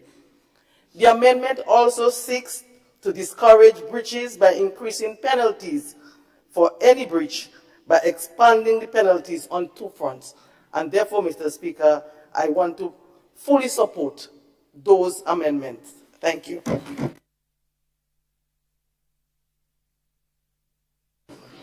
Thank you, Honorable MP for St. Andrew Northwest. And now I invite Honorable MP for St. Mark to make a contribution. Thank you very much, Mr. Speaker. As I've always demonstrated, and whenever there is a bill that is in the interest of the people, it will have my full support. And this bill, as presented by the Leader of Government Business, is certainly one of those bills. Anything that can protect the interests of the children of our state is of importance to the nation. Mr. Speaker, I want to take this opportunity to extend belated Happy Father's Day to the fathers sitting in this honorable house and to the fathers of this nation through you, Mr. Speaker. I think it is a great honor that God has bestowed upon us to be fathers or to be parents, and in this case, I just mentioned fathers, but to be parents. But it also has an awesome responsibility placed on us to carry out that responsibility, that duty, that pleasure, and to make it a pleasure with dignity, pride, whatever needs to be done. Mr. Speaker, I know there was a time when there used to be bedside registration, where the fathers were allowed to go to the hospital when the mother would have delivered, because it is very difficult to, well, impossible to doubt, or almost impossible to doubt who is the mother, because usually it's very clear. It is not always clear who is the father. And so some fathers, unfortunately, duck the responsibility because you have to go through certain testing to know who is that, who is the father. But we should not put children through that, because once a child knows that, they had to test to see if so-and-so, one of the honorable members on the other side was my father, or any member on this side, you know, it puts a sort of negative connotation to the whole parenting and fatherhood and so on. So I don't know if that continues, but I want to encourage through you, Mr. Speaker, our fathers of this nation, that when your spouse, your partner, whoever it is going to deliver, then be there and be man enough to sign and say, yes, I'm the father of that child. I know that opportunity was taken by many. I want to encourage them. I want to encourage fathers to take responsibility for their offspring in a more serious way, to attend relevant activities concerning their children, whether it's the parent day, PTA day, and be part of it, part of the children's activity. Mr. Speaker, I am happy to hear of the increase in the penalty, and also that the penalty in terms of prison service remains the same. Mr. Speaker, I wish we would not have a prison term at all, but that we would mandate that those fathers have a responsibility to find a job, because sometimes people make all kinds of excuses not to. And then they go to prison, the child, of course, they perhaps don't make a salary or in the prison, and so the child is not better off. So I hope we'll see less and less of prison term and more of compliance, not even the financial penalty, but compliance. And through you, Mr. Speaker, I want to urge that our fathers really bear that responsibility with pride and dignity and commitment to their children. So I give my full support to this bill as presented by the member, and I just want to encourage our nation to take parenting more seriously, and perhaps the minister with responsibility for social services can look into teaching people parenting, because sometimes it has to be taught. Sometimes they become parents so young that on both sides they do not even know much about parenting. And I know over past years, parenting has been taught, but maybe we need to intensify and give more support to parents so that they in turn can give more support to their offspring. I thank you, Mr. Speaker, for this opportunity. Thank you very much, Honorable MP, for St. Mark. And now I invite Honorable MP for St. Andrews Southeast to make her contribution. Thank you, Mr. Speaker. Mr. Speaker, I rise and I won't repeat anything that was said before except to say that I support this bill that is before us. And you know, one of the reasons that I really do support this is that there is still a perception in our society and something we still need to address, you know, in a frontal way.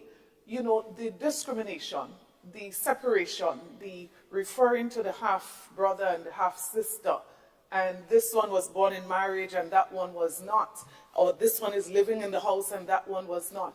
And, you know, it brings me back, and members may recall, and every time I see Dr. Francis Alexis, that's what I remember. A child is a child. Every time I see the goodly man, that is all I remember. A child is a child. Because growing up as a child, I remember him advocating very strongly and the passage of legislation in that regard. But I'm not sure that we've made sufficient progress in that regard, that a child is a child irrespective of the circumstances under which that child was born. And sometimes you see, even as mothers, sometimes we take certain positions against other children that may not be ours biologically, but maybe the child of a husband or, you know, a mate. And I think it's something that we have to think broadly about as a society, you know, that every child deserves to be seen. They're already equal, but they deserve to be seen as equal, treated as equal. And I really want to say this, that fathers do have a responsibility to prevent the circumstances that create this. But whenever the circumstances arise, whenever it exists, we have a responsibility as a society, how we refer to them. For example, I've heard people correcting people, no, is a half-daughter, half-sister, you know. And I really want to say this, that I hope this bill would further compound the fact, would further emphasize the fact that a child is a child. And I really want to encourage us to continue to promote this.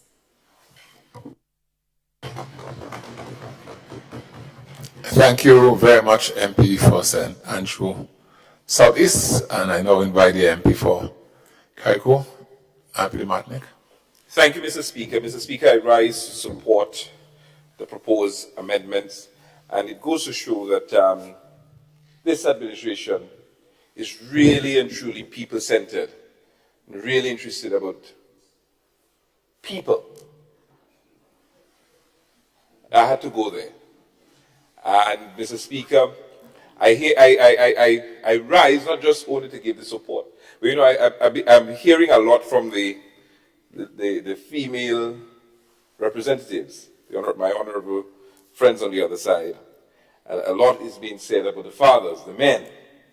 But I want to put on record here, it might be a bit controversial, but I guess sometimes you just have to be. But as women too have a responsibility, mothers too have a responsibility, and women have a responsibility to be careful in terms of who they choose to bring forth or to procreate with. You have a responsibility, because oftentimes bad decisions are made and then the man always gets the blame. But females too have a responsibility. And I join with Honorable MP for St. Mark's and my dear friend, Honorable Emmeline Pear, join with them to encourage men to step up and to be real men and not sperm donors and leaving our children not instilling good values which will help them to become better citizens. We have a responsibility. But it's not just left up to our brothers. It has to be a combined effort. And again, not just left up to the parents, but we should bring back that community spirit. It says it takes a village to raise a child, a community. That community spirit is dying in Grenada. And as leaders, we have to do something about it. But ease up the men a little. It's all of us in this together. And men must step up and do what they must do, but also women have a responsibility to be very careful in terms of who they decide to make children with. I just thought I should just place that on record, and I support this bill 100%. Thank you. Thank you, Honorable MP for CARICOM Petty Martinique.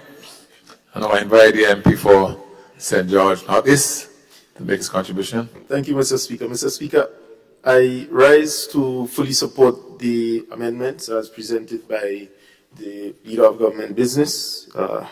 Mr. Speaker, essentially all that is said captures the essence certainly of this amendment. But I want to make 2 points which I believe are fundamental too in the course of the conversation. And while most members have chosen to be micro, I will choose to be macro in terms of looking at this particular amendment. Now, I think in recent times, everyone can agree that we've been hearing the need to do the reformation to the National Insurance Scheme.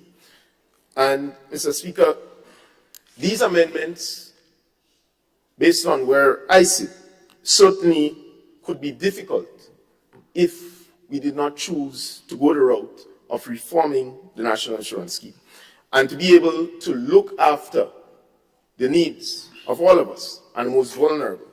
The second point I want to make to this is that when we talk about social safety nets, the need to only defend, as the ordinary man would put it, handouts, is something that we must not limit ourselves as policymakers to look at.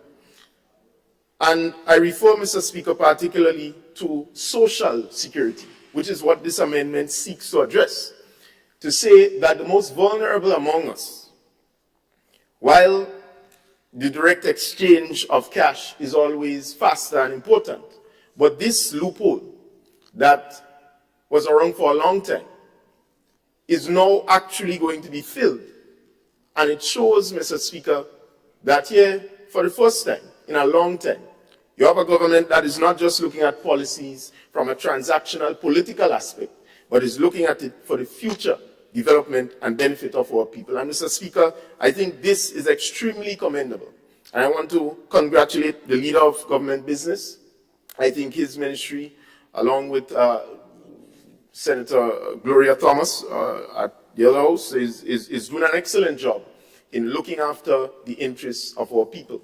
And certainly with the recent addition, we can expect, Mr. Speaker, more people-centered policies that are looking at social security, the operative word, as opposed to the handouts and as opposed to loose arrangements, which oftentimes result in transaction for political benefits. And I think this is an ideal policy for the future, and it will help take care of the most vulnerable amongst us, in particular the children who are born without their doing and the situation that is created. So, Mr. Speaker, with these few words, I close to say that I fully support these amendments. Thank you, Honorable MP for St. George Northeast.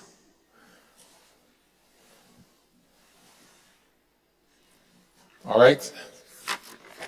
I think everybody has made Leader of Government Business. Mr. Speaker, I just want to thank members on both sides. Oh, sorry.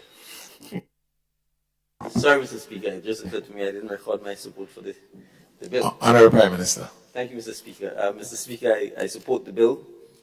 In fact, wish to associate myself with all of the sentiments expressed by the honorable members of the House, except that I will digress a little with my distinguished MP for Petit Martinique and CARICOM. From where I sit, Mr. Speaker, the women always carry a disproportionate amount of the burden. And rarely, if anybody needs to step up, it's men. And I say that with no hesitation and unapologetically. Mr. Speaker, as an MP, perhaps 9 out of every 10 persons who I see are women. And I cringe to report that in many instances, perhaps as much as 50% of the cases, leaving aside the possibility that some people may not always be telling you the truth, there are either significant cases of domestic violence, child neglect, or child abuse. And in almost 90% of the cases, they're perpetrated by men. And this is a scourge that we have to address openly. And the disadvantage that children face oftentimes in these situations, Mr. Speaker, is too horrific to respond. And so clearly ensuring that regardless, and that's part of why I'm digressing a little with my learned friend from MP, the circumstances in which children come into the world are probably in most instances not planned. And so as much as we may want to say that women need to be a bit more careful, perhaps after the first or second time you could perhaps be a little more critical, but certainly in many instances on the first occasion, especially for young women, pregnancy is not something they want. It's something that is the consequence of activity that they engage in. But similarly, the men ought to own up to the responsibilities associated with their actions and not just provide materially, but actually be parents to their children. And I think the suggestion from the Honorable MP for St. Mark that the teaching of parenting is something that needs to happen, is something that we need to address. Because invariably, sometimes in full view of the public, you see parents physically, mentally, verbally, openly abusing their children. Whether it's pulling them, roughing them, slapping them, using language that is not even appropriate for adults. And then we expect our children to somehow grow up miraculously and function well in this world. So I think the amendment to the legislation obviously is designed to ensure that we don't just say a child is a child, but in fact we ensure that both legislatively and from a policy perspective, all children in fact do benefit. But I think the broader picture certainly is that to a large extent, many of the ills children are confronted with stem from the fact that men do not take their responsibilities as men, and particularly as fathers. Of course, those who do, we have to commend them and hold them up as mentors so that other men could in fact follow in their footsteps. So again, I want to commend the Leader of Government Business and all members of the House for the total bipartisan support of the bill. Thank you, Mr. Speaker. Thank you very much, Honorable Prime Minister. Leader of Government Business. Thank you, Mr. Speaker. Mr. Speaker, I just want to thank members of this Honorable House for their contribution to this discussion on the bill. And I am just looking forward to the implementation of all of these changes that are being made at the level of the NIS as we continue to ensure that we have a strong and stable social security scheme for the nation. Thank you. All right, thank you very much, honorable members. Honorable members, the question is that the bill be read a second time, and all those who are of that opinion say aye. Of the contrary opinion, say no.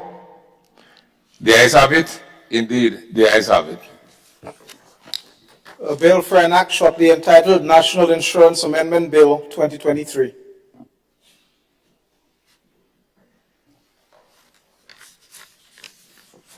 Leader of Government Business.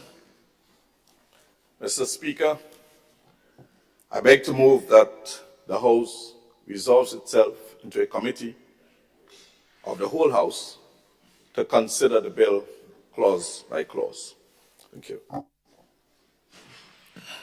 Honorable members, the question is that this Honorable House resolves itself into a committee of the whole House to consider the bill clause by clause. All those of that opinion say aye. Of the contrary opinion say no. Indeed, the ayes have it. The ayes have it.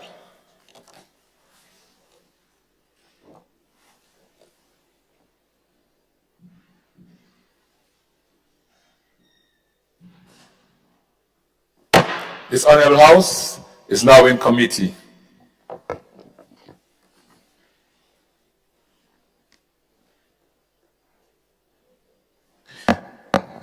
Clause 2, amendment of Section 2 of Principal Act. Honorable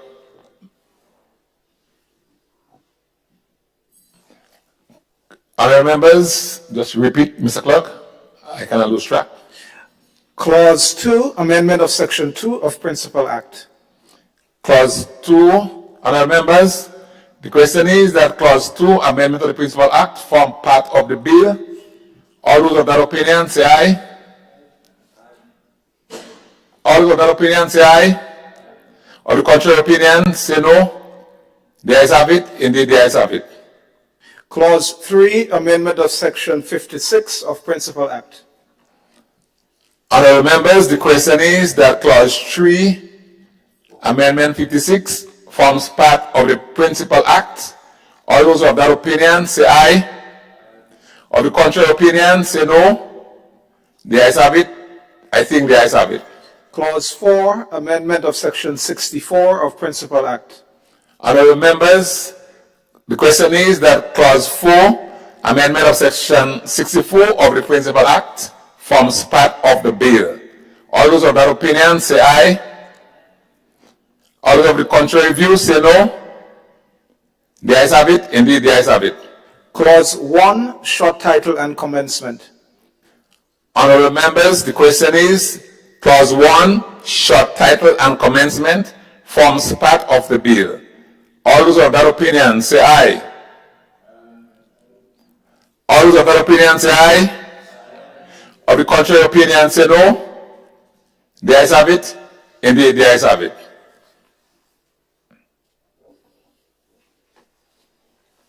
Leader of Government Business. Mr. Chairman, I beg to move that the House resumes and that the Chairman reports progress. The Chairman of the committee reports progress on the bill.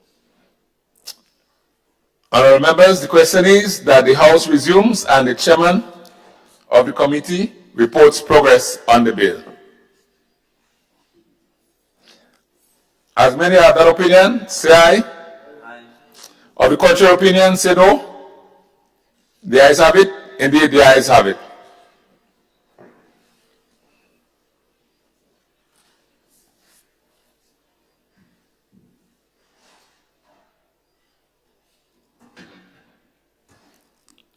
Honorable members, this Honorable House now resumes.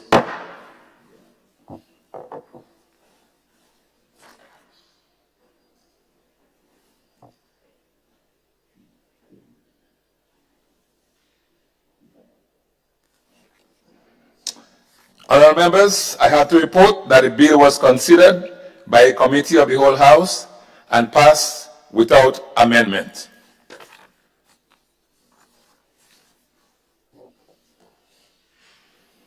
Leader of Government Business. Mr. Speaker, I beg to move that the Chairman's report be adopted. Honorable members, the question is that the Chairman's report be adopted.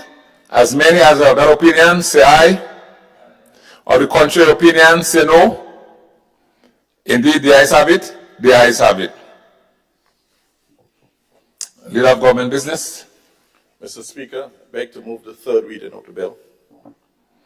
Honorable members, the question is that the bill be read a third time.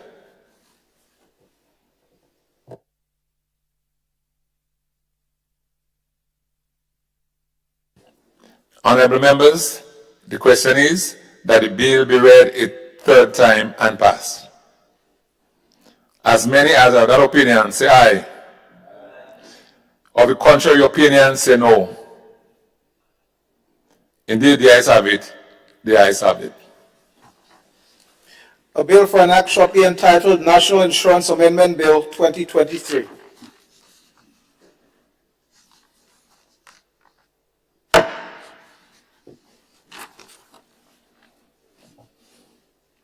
Leader of Government Business. Mr. Speaker, I beg to introduce for its first reading a bill for an act shortly entitled National Insurance Amendment Act Number 2, Bill 2023.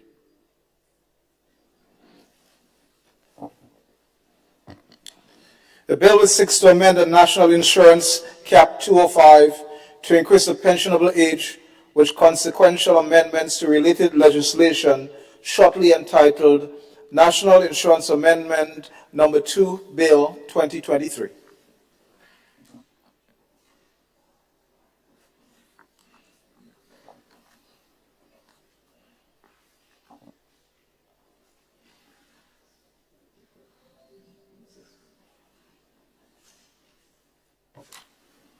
Item 16, requests for leave to move the adjournment of the House on matters of urgent public importance.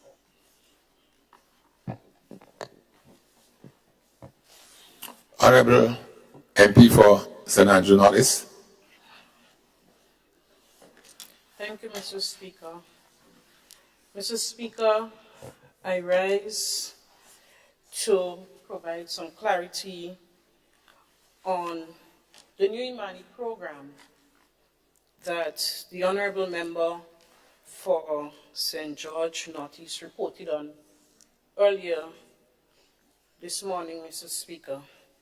Mr. Speaker, the new Imani program has been a dynamic as well as a multifaceted program that has served the young people, thousands of young people of this country for many years.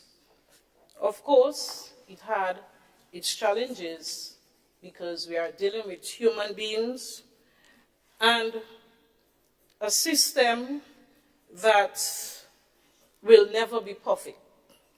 We can strive for perfection, but Mr. Speaker, we must deal with reality. Mr. Speaker, it was mentioned that in May of 2022, a new batch of the program was included. And that is correct, Mr. Speaker, because it was a continuation of the inclusion of young people, giving them the opportunity to receive that training through the program that was done consistently on a biannual basis. In 2018, we had the inclusion of batch 6 of the program, 2020, batch 7. So following that part, in 2022, batch 8 was included. And after the launch of the program, what happens? The participants, or trainees as we call them, will begin their life skills sessions. And that goes for all of the participants. 3 months of life skills. Thereafter, they will be divided into different categories for placements. Some would move on to the TVET training. And I mentioned TVET here, Mr. Speaker, because the member spoke of it as if it's something new. No, it's a continuation of what has been there. TVET training, mainly in CVQ certified areas, spearheaded by the NTA, the agency that is now proposed to spearhead the overall program. Other participants went directly on the job for their training, and the other participants did educational enhancement, whether it's through attending TAMCC, NULO, or St. George's University. If there are trainees who were found, and there are many who have been found not having the basic literacy and numeracy skills, foundation classes were set up for them. So it baffled me, Mr. Speaker, to hear that the batch that came in 2022, that is May last year, that they have been home since that time. The member has additional support, that of 2 new advisors. So if they did not want to continue with the plan that has been there, he had sufficient support to create their own plan. The House must be given, and I would say, a better representation of support to the young people through this program. To report that they have been home and you're not sure whether they are paid or not is cause for concern, Mr. Speaker, in my opinion. I have also heard the member mention on more than one occasion in this House questioning the ability of the staff involved with the program and generally at the ministry, questioning their abilities. Again, I'm baffled as well as concerned.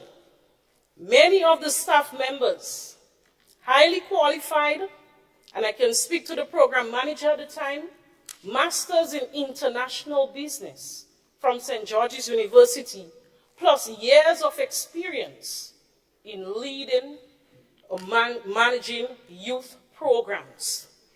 Other staff members have had or do have their bachelor's degree in youth development.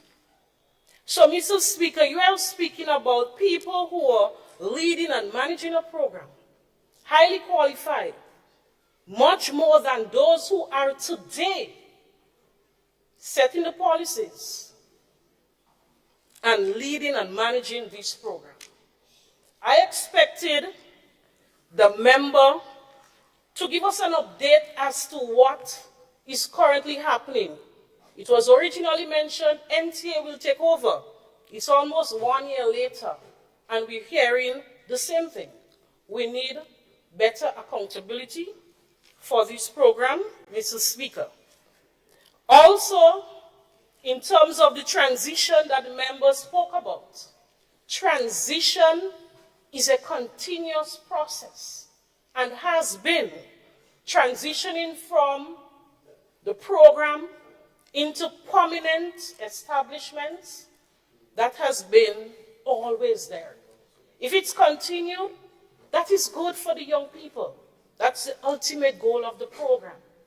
But it is not anything new, and we will not accept it as if it's something new that have just started after June 2022, Mr. Speaker. Mr. Speaker, so the next time the member decides to report on the program, it is not just about talk, but get the evidence, get the information. We cannot come here and give information because of ignorance of what has been there, Mr. Speaker. That's all I would say now on this program, Mr. Speaker, but I'm curious to hear about new initiatives as it relates to the young people of this country, because they have been looking forward to it, and so far, nothing new under the Ministry of Youth for them. I guess they are still auditing what has been done in the past. So many programs and projects for young people, it takes more than 1 year to complete. Mr. Speaker, I also heard the member for St. George Southeast, responsible for housing, giving an update as to what has been happening with housing, Mr. Speaker. and providing the House with all the new plans and program and the challenges that they found there. I just want to say, Mr. Speaker, that the issues he's raising, the concern he's raising, he will not have to go far to get the information. The then member responsible sits very close with him. So I would say, don't go far. The information is close to you. Thank you, Mr. Speaker. Thank you, MP for Sanjo Northeast. Honorable MP for St. Mark. Thank you very much, Mr. Speaker. Mr. Speaker, I want to take this opportunity on the adjournment to extend, through you, Mr. Speaker, commendations and congratulations to one little girl in St. Mark, Amelia Edwards, who scored very high in the CPEA. Now, well, I have to say, but it's hearsay, because I have not seen the grades, but I have heard it from persons who should know. And I think, you know, I am not here to question the government's decisions as to how they deal with CPEA results and so on, because that is their prerogative. They are the ones who in the driver's seat, and I think they have the rights, and so therefore it is not my issue here, but I just have a concern that those who do well, the children and their family, may wish to know that. How is that done? How do I as an MP, I cannot speak for others, others may not be interested, commend them and congratulate them, and maybe, you know, offer some assistance, whether it's advice or so on, to the family who is having someone going to a secondary school, because sometimes the move is not as easy as we may think. And so, you know, I think it is useful for us to know how well persons have done and how we can assist. But I am not here to complain on that. I just want to celebrate this child and all of the others who are now moving up into the secondary schools. I wish them well, and I trust that the schools will be prepared for the new faces and perhaps the increased numbers. And I have no problem with a universal movement from primary to secondary, but I am mindful that there may be challenges that need to be dealt with in a timely manner to prepare all concerned for that move. So, Amelia Edwards and her family, through you, Mr. Speaker, commendations and congratulations on a wonderful performance. And to all those who have performed well in the CPE and all those who are at the point where they're moving forward, I wish them very well. Mr. Speaker, in the last sitting, I mentioned a troubling concern, and I will not belabor the point, except to just mention that it appears that the concern for the supplies of medical supplies, the availability of medical supplies at our hospital and in other health institutions has not significantly improved.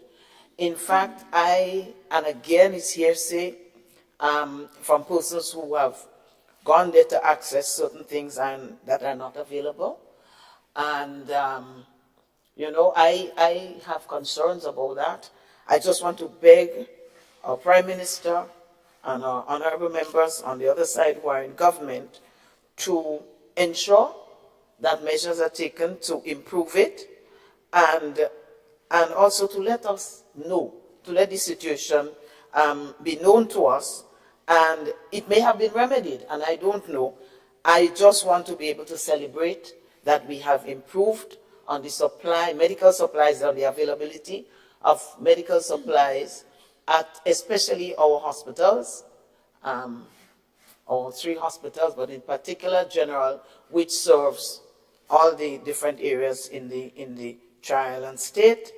I want to beg that we take it seriously, that the members in government side maybe have conversations with the ministry, and ensure that there is some improvement, because the reality is that regardless of what we may say happened or did not happen in the past, this is a new government, and there have been very serious promises for improvement and a different way. So let us see a transition in that regard, so that at least some of us can go to sleep a little bit more comfortable. I thank you, Mr. Speaker.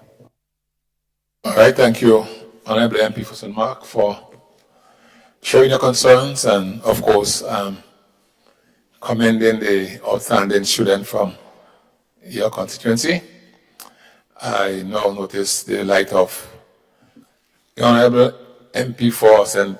George Northeast. Thank you, Mr. Speaker. Mr. Speaker, I rise on this adjournment to congratulate the students of St. George Northeast in successfully completing the CPA examination. As a policy direction of this government, we believe in universal education and right of a child to access secondary school education. Second issue I want to raise, Mr. Speaker, as it relates to hurricane season. We saw recently that Tropical Storm Brett was formed. I believe that given the fact that we are in the hurricane season, and irrespective whether we are in the belt normally or not, I think preparation must always be something center and on the minds of our people. And I want to say to residents of St. George Northeast, the NADMA's district coordinator is very active. We have had representation there in the past, but in particular this rounds, I am confident that we can do a lot more in ensuring that we alleviate in the potential that we get threatened, and also as a response mechanism in the constituency, I think we're going to do much better. God forbid that we are under any threats. So I want to place on record my commitment as MP to ensure that this is done. Mr. Speaker, I want to address the issue as it relates to healthcare in St. George Northeast. Now, upon coming in 1 year ago, we campaigned particularly on the situation of access to healthcare. It was disturbing to see the reality as to the state of facilities. It was disturbing to undergo some of the visits repeatedly and the concerns of residents in the area of it.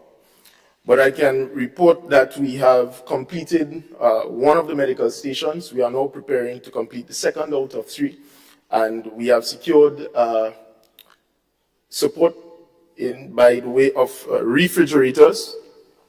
And I heard the honorable member speaking about healthcare, but I want to bring to the public's attention a very serious concern in that presently, and I can't speak for all, but presently in St. George Northeast, refrigerators, we only have 1 in each medical station.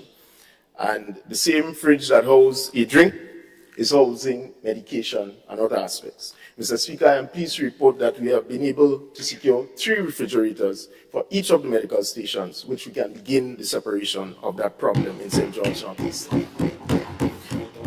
And so this is going to go a long way in ensuring we do not continue on that path. Mr. Speaker, I do not necessarily need to rehash any specific issue that was raised by Honorable Member for St. Andrew North East. But, Mr. Speaker, the mind boggles as to what really we are faced with here presently. I get the understanding that you need to defend your government's policy, so I'm not getting into that. But I'm saying, Mr. Speaker, the present situation of the Imani program has made available information. We have only recently changed the coordinator of youth, about 3 months ago. And we are now at a position with clear understanding as to the state of the program. The program was not achieving its objectives. It was not providing job opportunities. The program essentially, at the cabinet level at the time, was listed as a social safety net. So I am saying, even from a policy standpoint, we ought not to play these kinds of baseless games. But to add insult to injury, let's identify some of the concerns. The manager of the Imani program, qualified, never had the opportunity to manage the program, was never allowed to access mainframe information, all the likes. And we can go on and on. Her appointment there was not a part of the establishment, but was just a mask, really, to say that somebody is there. She had no authority to do anything. No one reported to her. Prior to the last general election, Mr. Speaker, the then administration chose to amalgamate all the supervisors. So the same supervisor for Hope, Empower, etc. was all under one banner. So you had a situation, supervisor, supervising supervisor. That was the situation.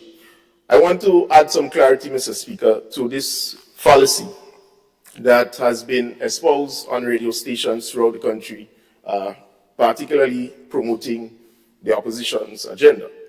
Now, the Ministry of Education, Youth, Sports and Culture and the Department of Youth, Sports and Culture only has one advisor in the name of Mr. Patrick Simmons.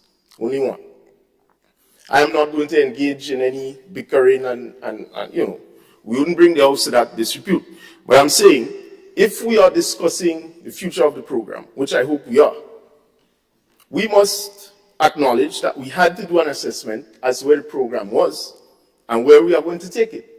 And we have said clearly, in the process of upskilling the program, there had to be changes to be made. So for example, one change that we made was when the 1,200 people went into different constituencies, and this is what we were told at the ministry by the workers of the program itself, and just handpicked and placed on the program before the election.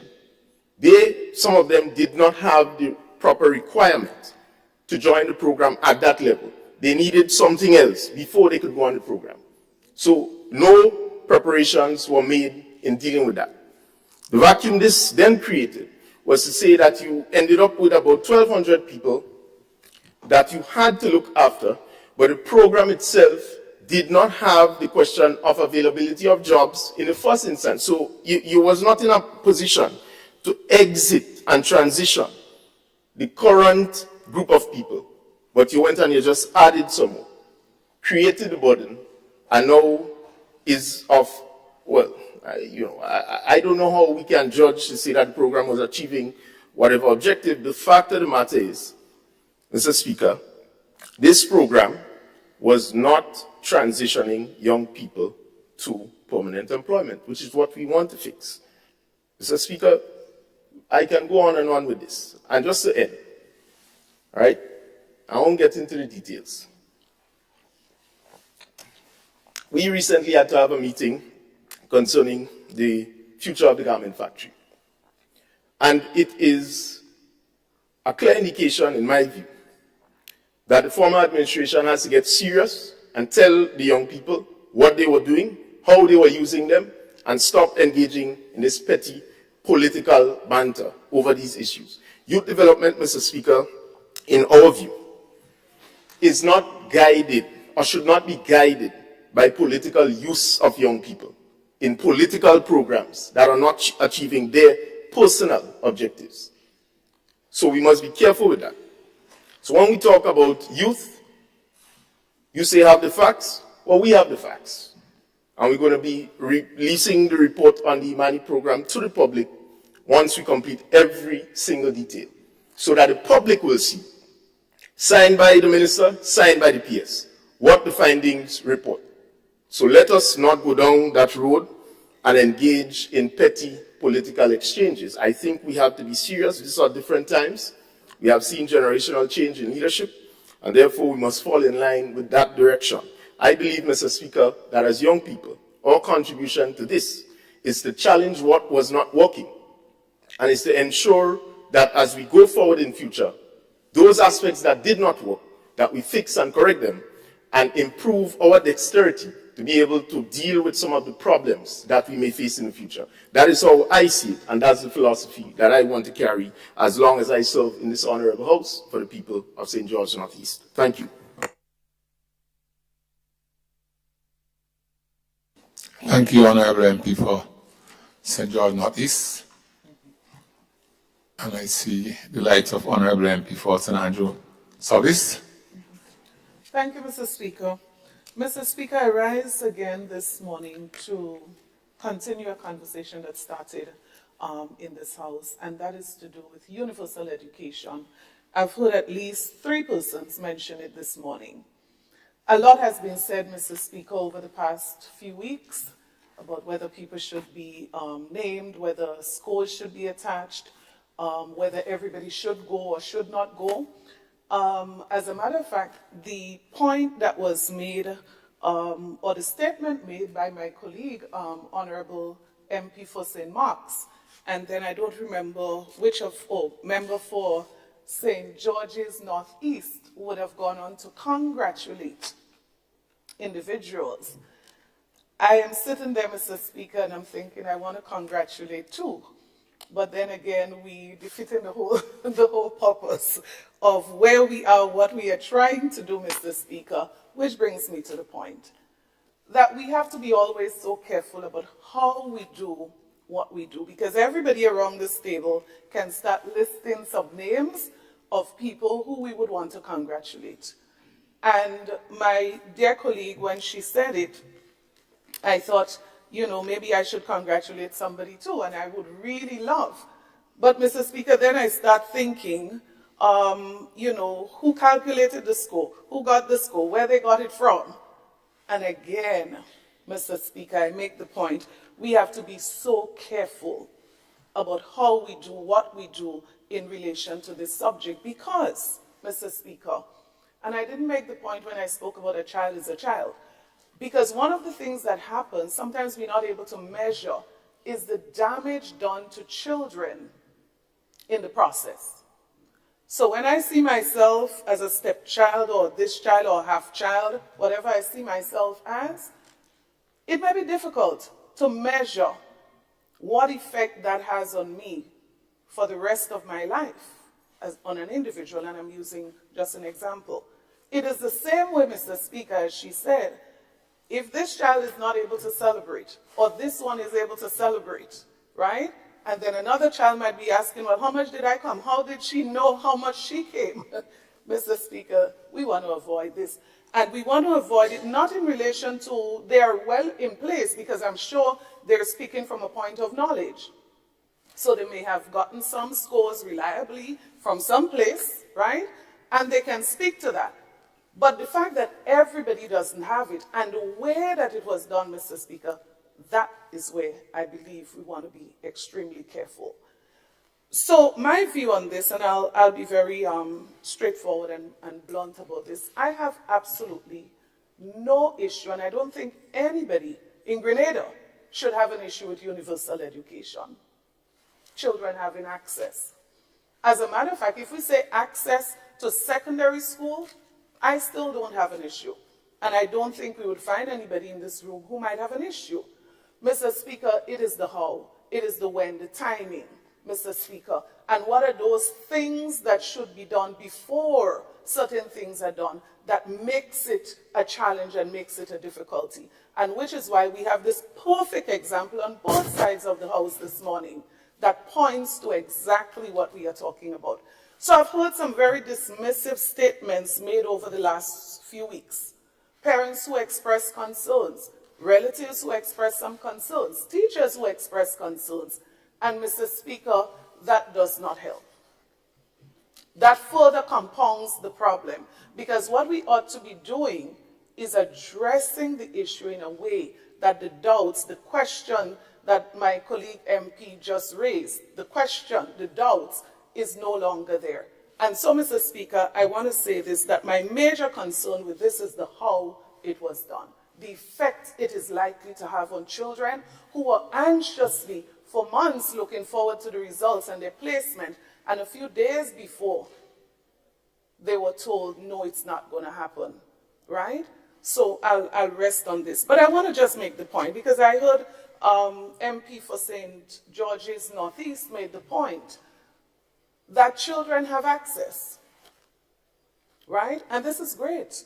Let's give everyone access, right? But is access the solution? And I believe that is what we really want to ask ourselves, particularly in terms of the context of the timing. Is access, full stop, the solution? Because we may discover that is not just an issue of equality, but is more so an issue of equity, Mr. Speaker. And I want us not to lose the essence and the significance of some of the comments made over. I've heard someone said, well, we don't care. We achieve it in 1 year. Mr. Speaker, we can do and undo at the same time. And we ought to be extremely cautious. And let us not be, as I said, dismissive over concern. So when my colleague said a concern, we should be quick to hear what the concern is and how we address it, not to dismiss. And I've heard some very strong dismissive statements over this subject. As I said, I would never stand to say I don't support universal education. But I won't be dismissive in that way over someone who has a concern about how it was done. So, Mr. Speaker, let me just make a few points as it relates to the subject of equity and equality. When we speak of access, when we speak of equality, we're talking sameness. When we speak about equity, we're talking now fairness, which is what I would like to strongly recommend that we place some more attention on. So how do we ensure that every child has that fairness or access to that fairness and not just the access? So let us just use an example. And going back to the previous administration in office, one of the policy decisions taken was that of all teachers should access Teachers College. And there was a planned program. I'm not saying, and I would never ever say, stick to the program. You can revise, you can change, you can do whatever with the program. But every teacher must go to Teachers College. That's a policy position. I don't think it was changed. But not only that, that persons who are not yet in the system should be given an opportunity to be educated, to be qualified as a teacher, to be trained even before they go in the classroom. So we have a number of persons out there, and I pray that they'll be considered, who have already completed Teachers College, even if they've never been to the classroom.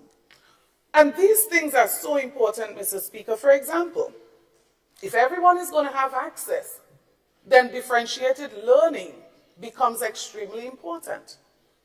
So teachers must no longer be teaching everyone access, but each child must be catered for individually. And this is where differentiated learning comes in. And it's a skill. It's not something you just tell people to do, which is why the previous administration would have invested so much in the training of teachers, something that should never stop, right? Because you can't finish. That's a process. But the second thing I want to make mention of, Mr. Speaker, is the importance of our facilities, our schools, the continuous rehabilitation, upgrading, expansion, and catering to those needs. So I heard my colleague MP from St. Andrew Northeast, I always have to go slowly when I get the names right, made mention that CVQ is nothing new, TVET is nothing new, and so what we are saying is we want to see it expanded. So under our past administration, the national TVET policy was approved at the Ministry of Education. UNESCO was very much involved. Technical people were brought on board to get that work together with the NTA completed. We're saying now it's a golden opportunity to build upon that. Last week I heard somebody say we need a policy, right?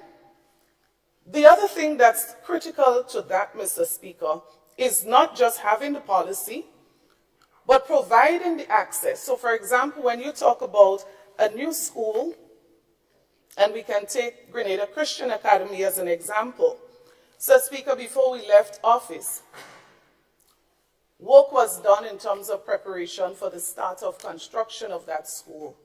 As a matter of fact, we were on the point of preparing to have a contractor named, right, for that project. Mr. Speaker, but when you look at the design for that school, you would see the vision as it relates to TVET. You would see the design as it relates to the policy of not just access, but equity. And it's not that this was going to be the first school in relation to that, Mr. Speaker, and sometimes, you know, there isn't the knowledge, and that is important to have.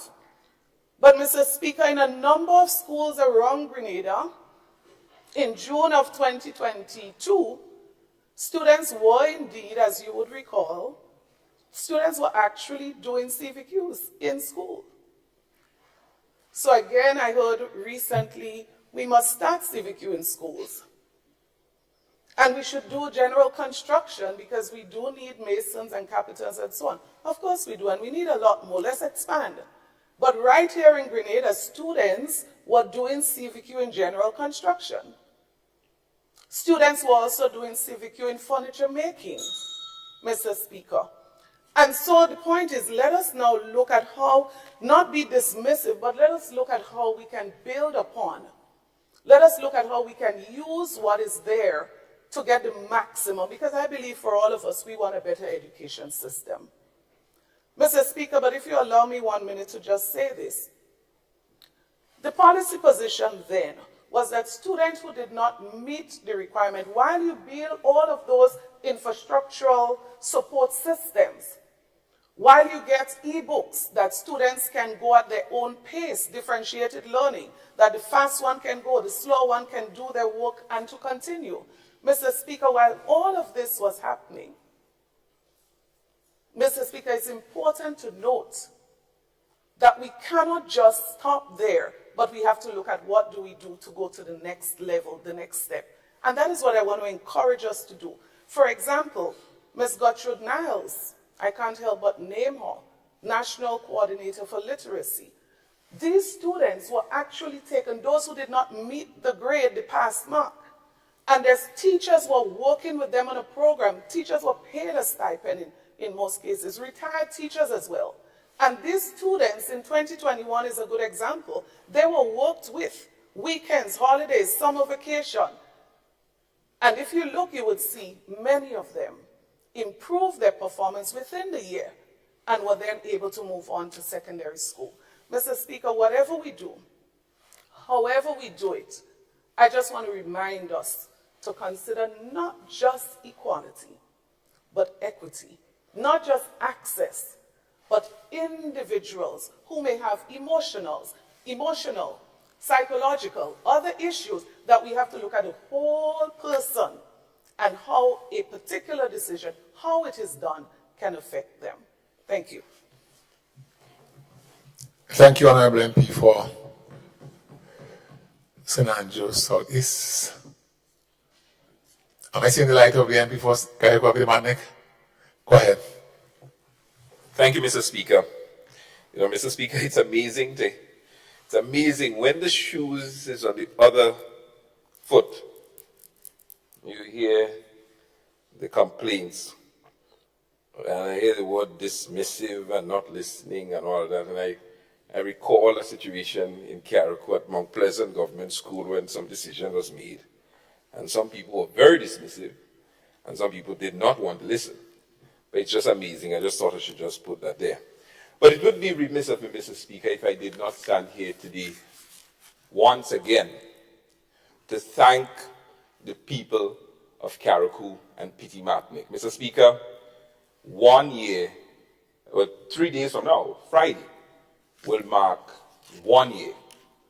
The people of CARICOM and Petit Martinique has made the historic decision to elect me as their member of parliament. And I am indeed proud of them and happy to continue to serve them. And I thought it was important for me to just place this on record, thanking them and recognizing our 1 year as parliamentarians, as members of parliament, and to commend all of us for the work, for the excellent work that we have done. You know, we were called rookies, we were called babies. And when I see the excellent work, not only as ministers of government, but also the excellent work that all members of parliament are doing within their constituencies, I'm indeed pleased by that. And Mr. Speaker, let me also raise this particular issue because I raised it the last time I was here, and I'm so elated to know that after bringing it here, that the matter has now been resolved. You know, I think 2 weeks ago when we were here, I raised the issue regarding traveling to, the folks traveling from CARICOM to Grenada via the Tilbury Express and the Dolly Sea being constantly harassed by port security. And I'm happy that with the intervention by our Honorable Prime Minister, we must put on record, thank him for that, that the passengers are no longer being harassed. And I'm indeed proud and happy about that. The people of CARICOM and PT Martinique are extremely happy for that. Because in the end of the day, we are one. We are part of the state. And you know, when the folks from Union Island or Bequia or Mairo go over to St. Vincent, they are not harassed like that. When the folks from Trinidad go over to Tobago and vice versa from Tobago to Trinidad, that don't happen. And so because recognizing that we are part of the state, we are your sister islands, we should be treated same way. Because when the Tilbury and the Dolly Sea comes up to CARICOM with folks from the mainland, we don't harass them like that. So I'm happy that this matter has now been put to bed, and I again want to put on the record my thank you to Prime Minister for getting involved. Thank you, Mr. Speaker. All right, thank you, Honorable MP for CARICOM and PT Martinique. Honorable Prime Minister. Thank you, Mr. Speaker. Mr. Speaker, I feel quite passionate about education, so I think it's important for me to, in the absence of the Minister of Education, obviously, in this House, to speak a little bit on the question of education. And I will start off by saying I actually agree with everything that has been said by the MP for St. Andrew Southeast. And that education is something we should feel passionate about. But I also think we should not, because it has been that way, continue to believe we can improve our education system by being reluctant to make some of the changes we need to make. And I appreciate that sometimes when you do make changes, the disruptions will always cause some level of discomfort. And that it's important for us as the policy holders to treat with the concerns or the discomfort in an open and frank and honest manner. So that the public, parents and students in particular, the teaching profession, the business community, understand what it is we are trying to achieve. And I say we here, meaning including members of the opposition. And I'm particularly mindful that the MP for St. Andrew Southeast has been the Minister of Education for some considerable time. And so perhaps she is more uniquely placed than anyone else to speak on the issue of whatever policy initiatives that might have been started under, or while she was Minister of Education, or while the opposition members had formed the government. So I think the sober question we have to ask first and foremost is whether our education system is really serving the needs of the population of Grenada. I think that's the first and foremost question we have to ask. And I think there are easy tools by which we can measure that. If the education system was serving our needs, why do we have the Imani program?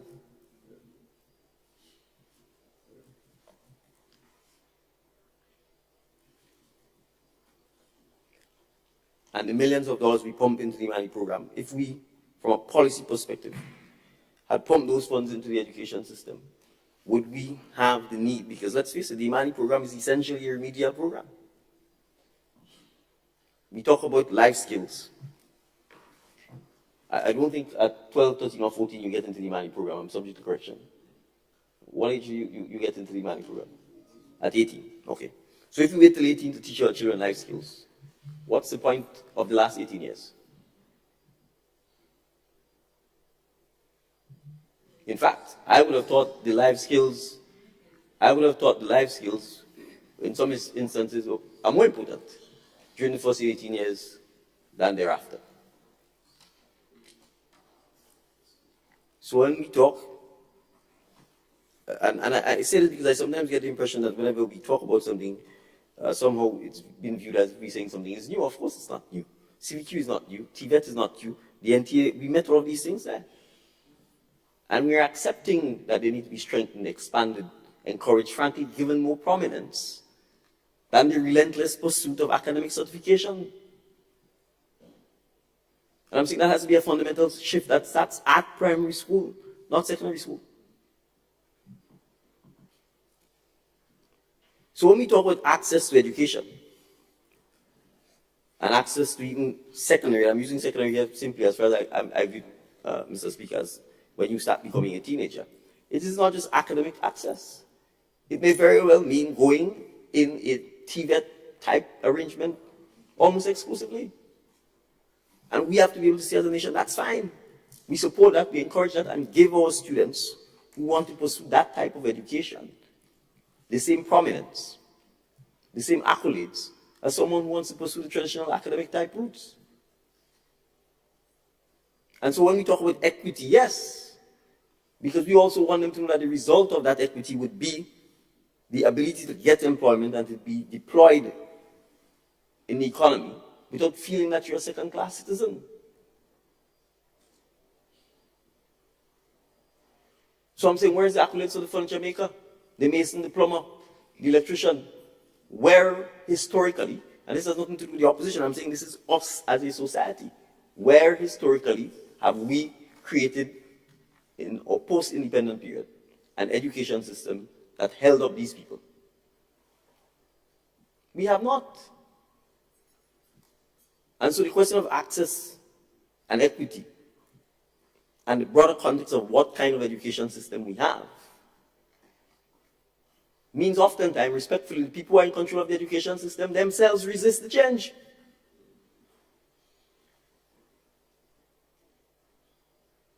And this is just the nature of life. If you are in control of something and somebody else tells you you need to change, oftentimes you will resist the change because you just want to keep doing what you've done. And this is a national challenge that we face.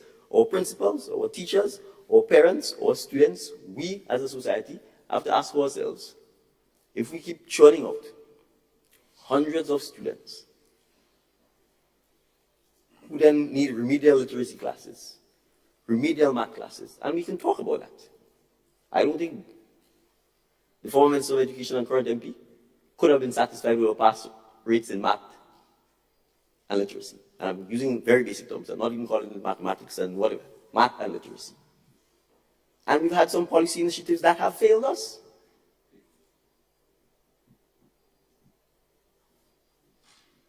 So where are the literacy specialists? Are they in secondary schools or primary schools? They're in secondary schools. They're not at the primary schools. So of course what is going to happen is that by the time you get to secondary school, you have children who can't read and write. So they're functionally illiterate.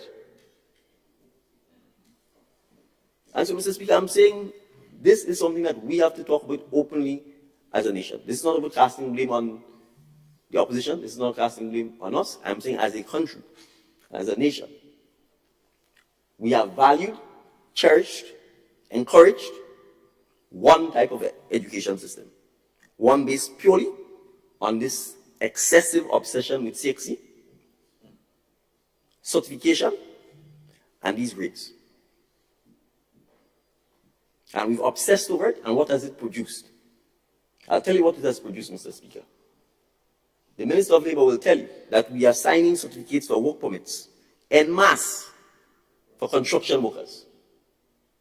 So you can go down to Lassages and count the number of Grenadians who work there versus the number of non-Grenadians who are doing construction-type jobs.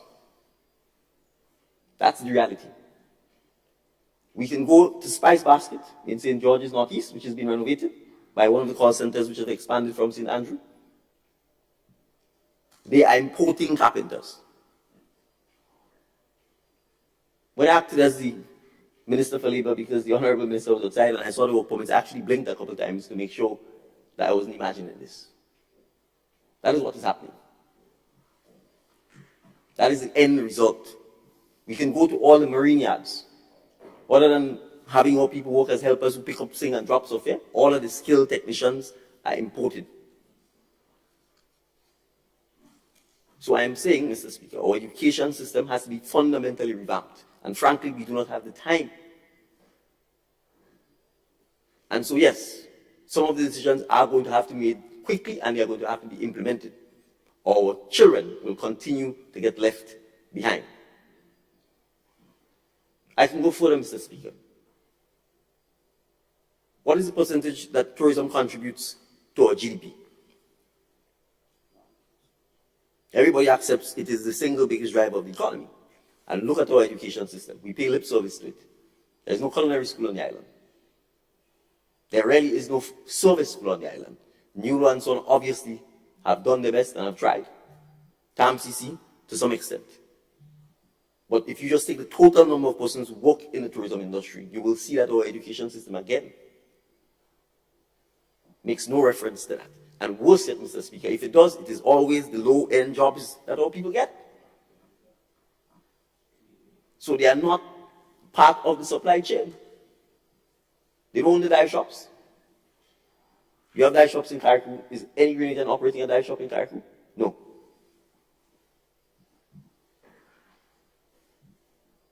So, Mr. Speaker, the reality is, if we do not, as a parliament, as a cabinet, as persons within the education system, sober up to the reality. In fact, Mr. Speaker, we're even importing people to do some of the low-end jobs.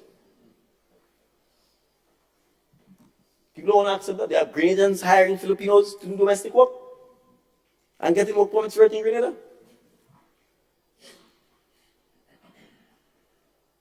That's the reality of the situation.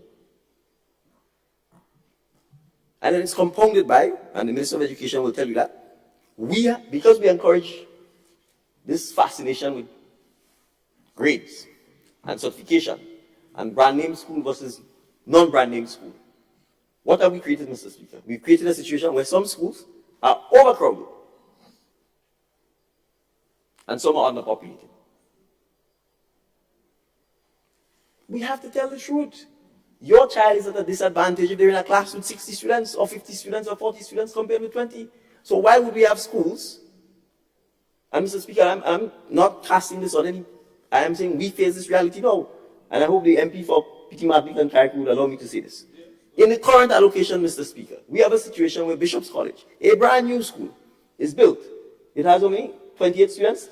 28 have been allocated to Bishop's College. And how much to Hillsborough? Over 50 something. You have a newer school that's probably bigger and has more space. So you send double the amount of students to one compared to the other. Now, I'm thinking, if we simply explain to our parents, or students, or stakeholders, how could that make sense? You're obviously going to be overworking one set of teachers, underworking some. We have to be courageous enough to tell the truth and say, let us have a conversation. So even if you want your child to go to Hillsborough, there's a certain point when you don't put them outside, in the hallway. You have to say, listen, we make the school great. The parents, the teachers, the students. We have the ability to improve and change the schools. We can't keep pushing everybody to go PBC, or pushing everybody to go Convent St. George's, or pushing everybody to go SAS.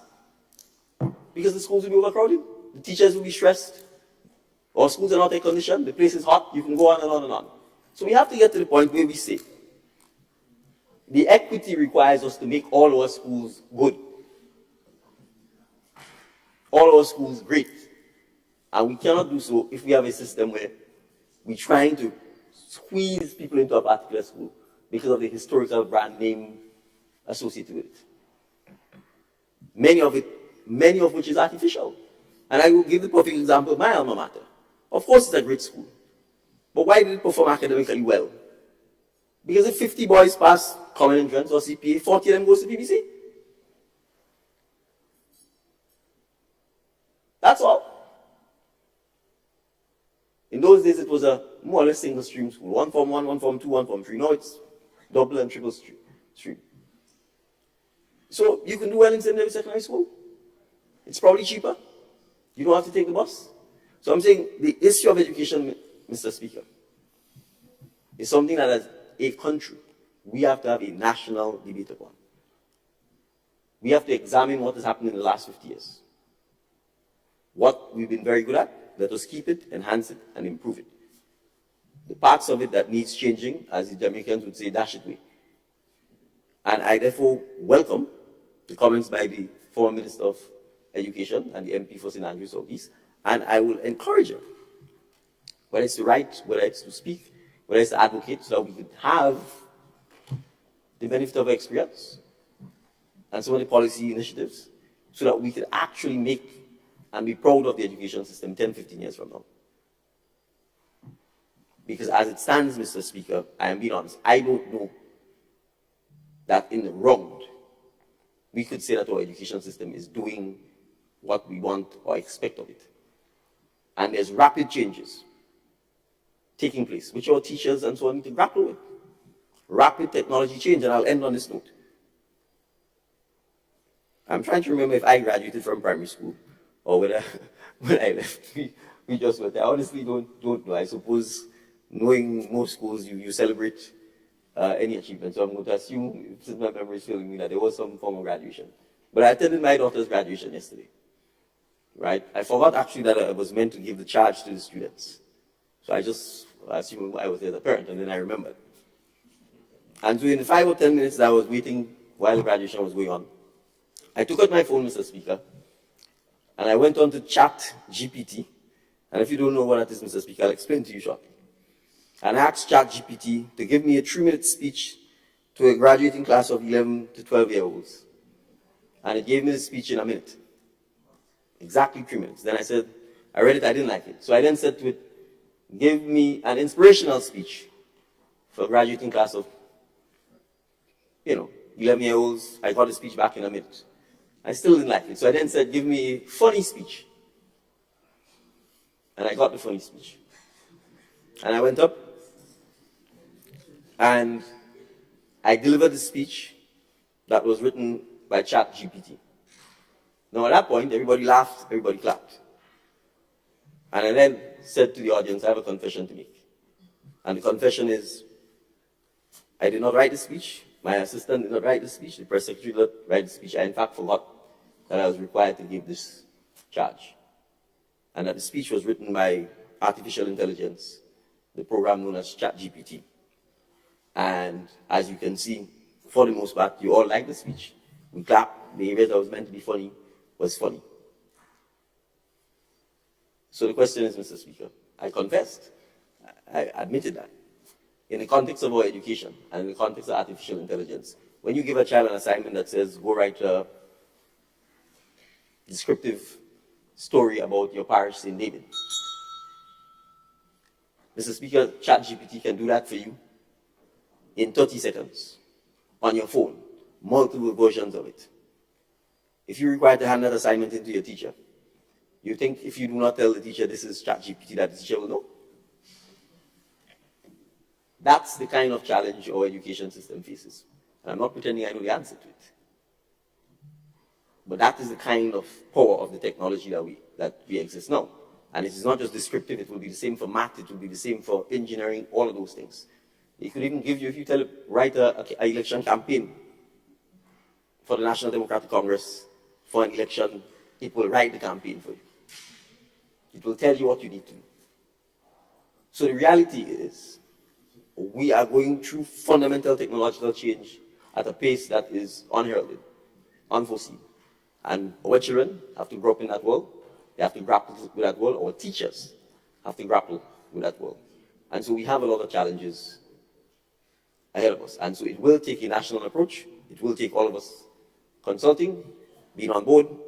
And I will accept that the buck starts with us, in making sure that we engage in that more consultative process on the education system so that we can implement the right policies for the country. Thank you, Mr. Speaker. Thank you, Honorable Prime Minister. And I sense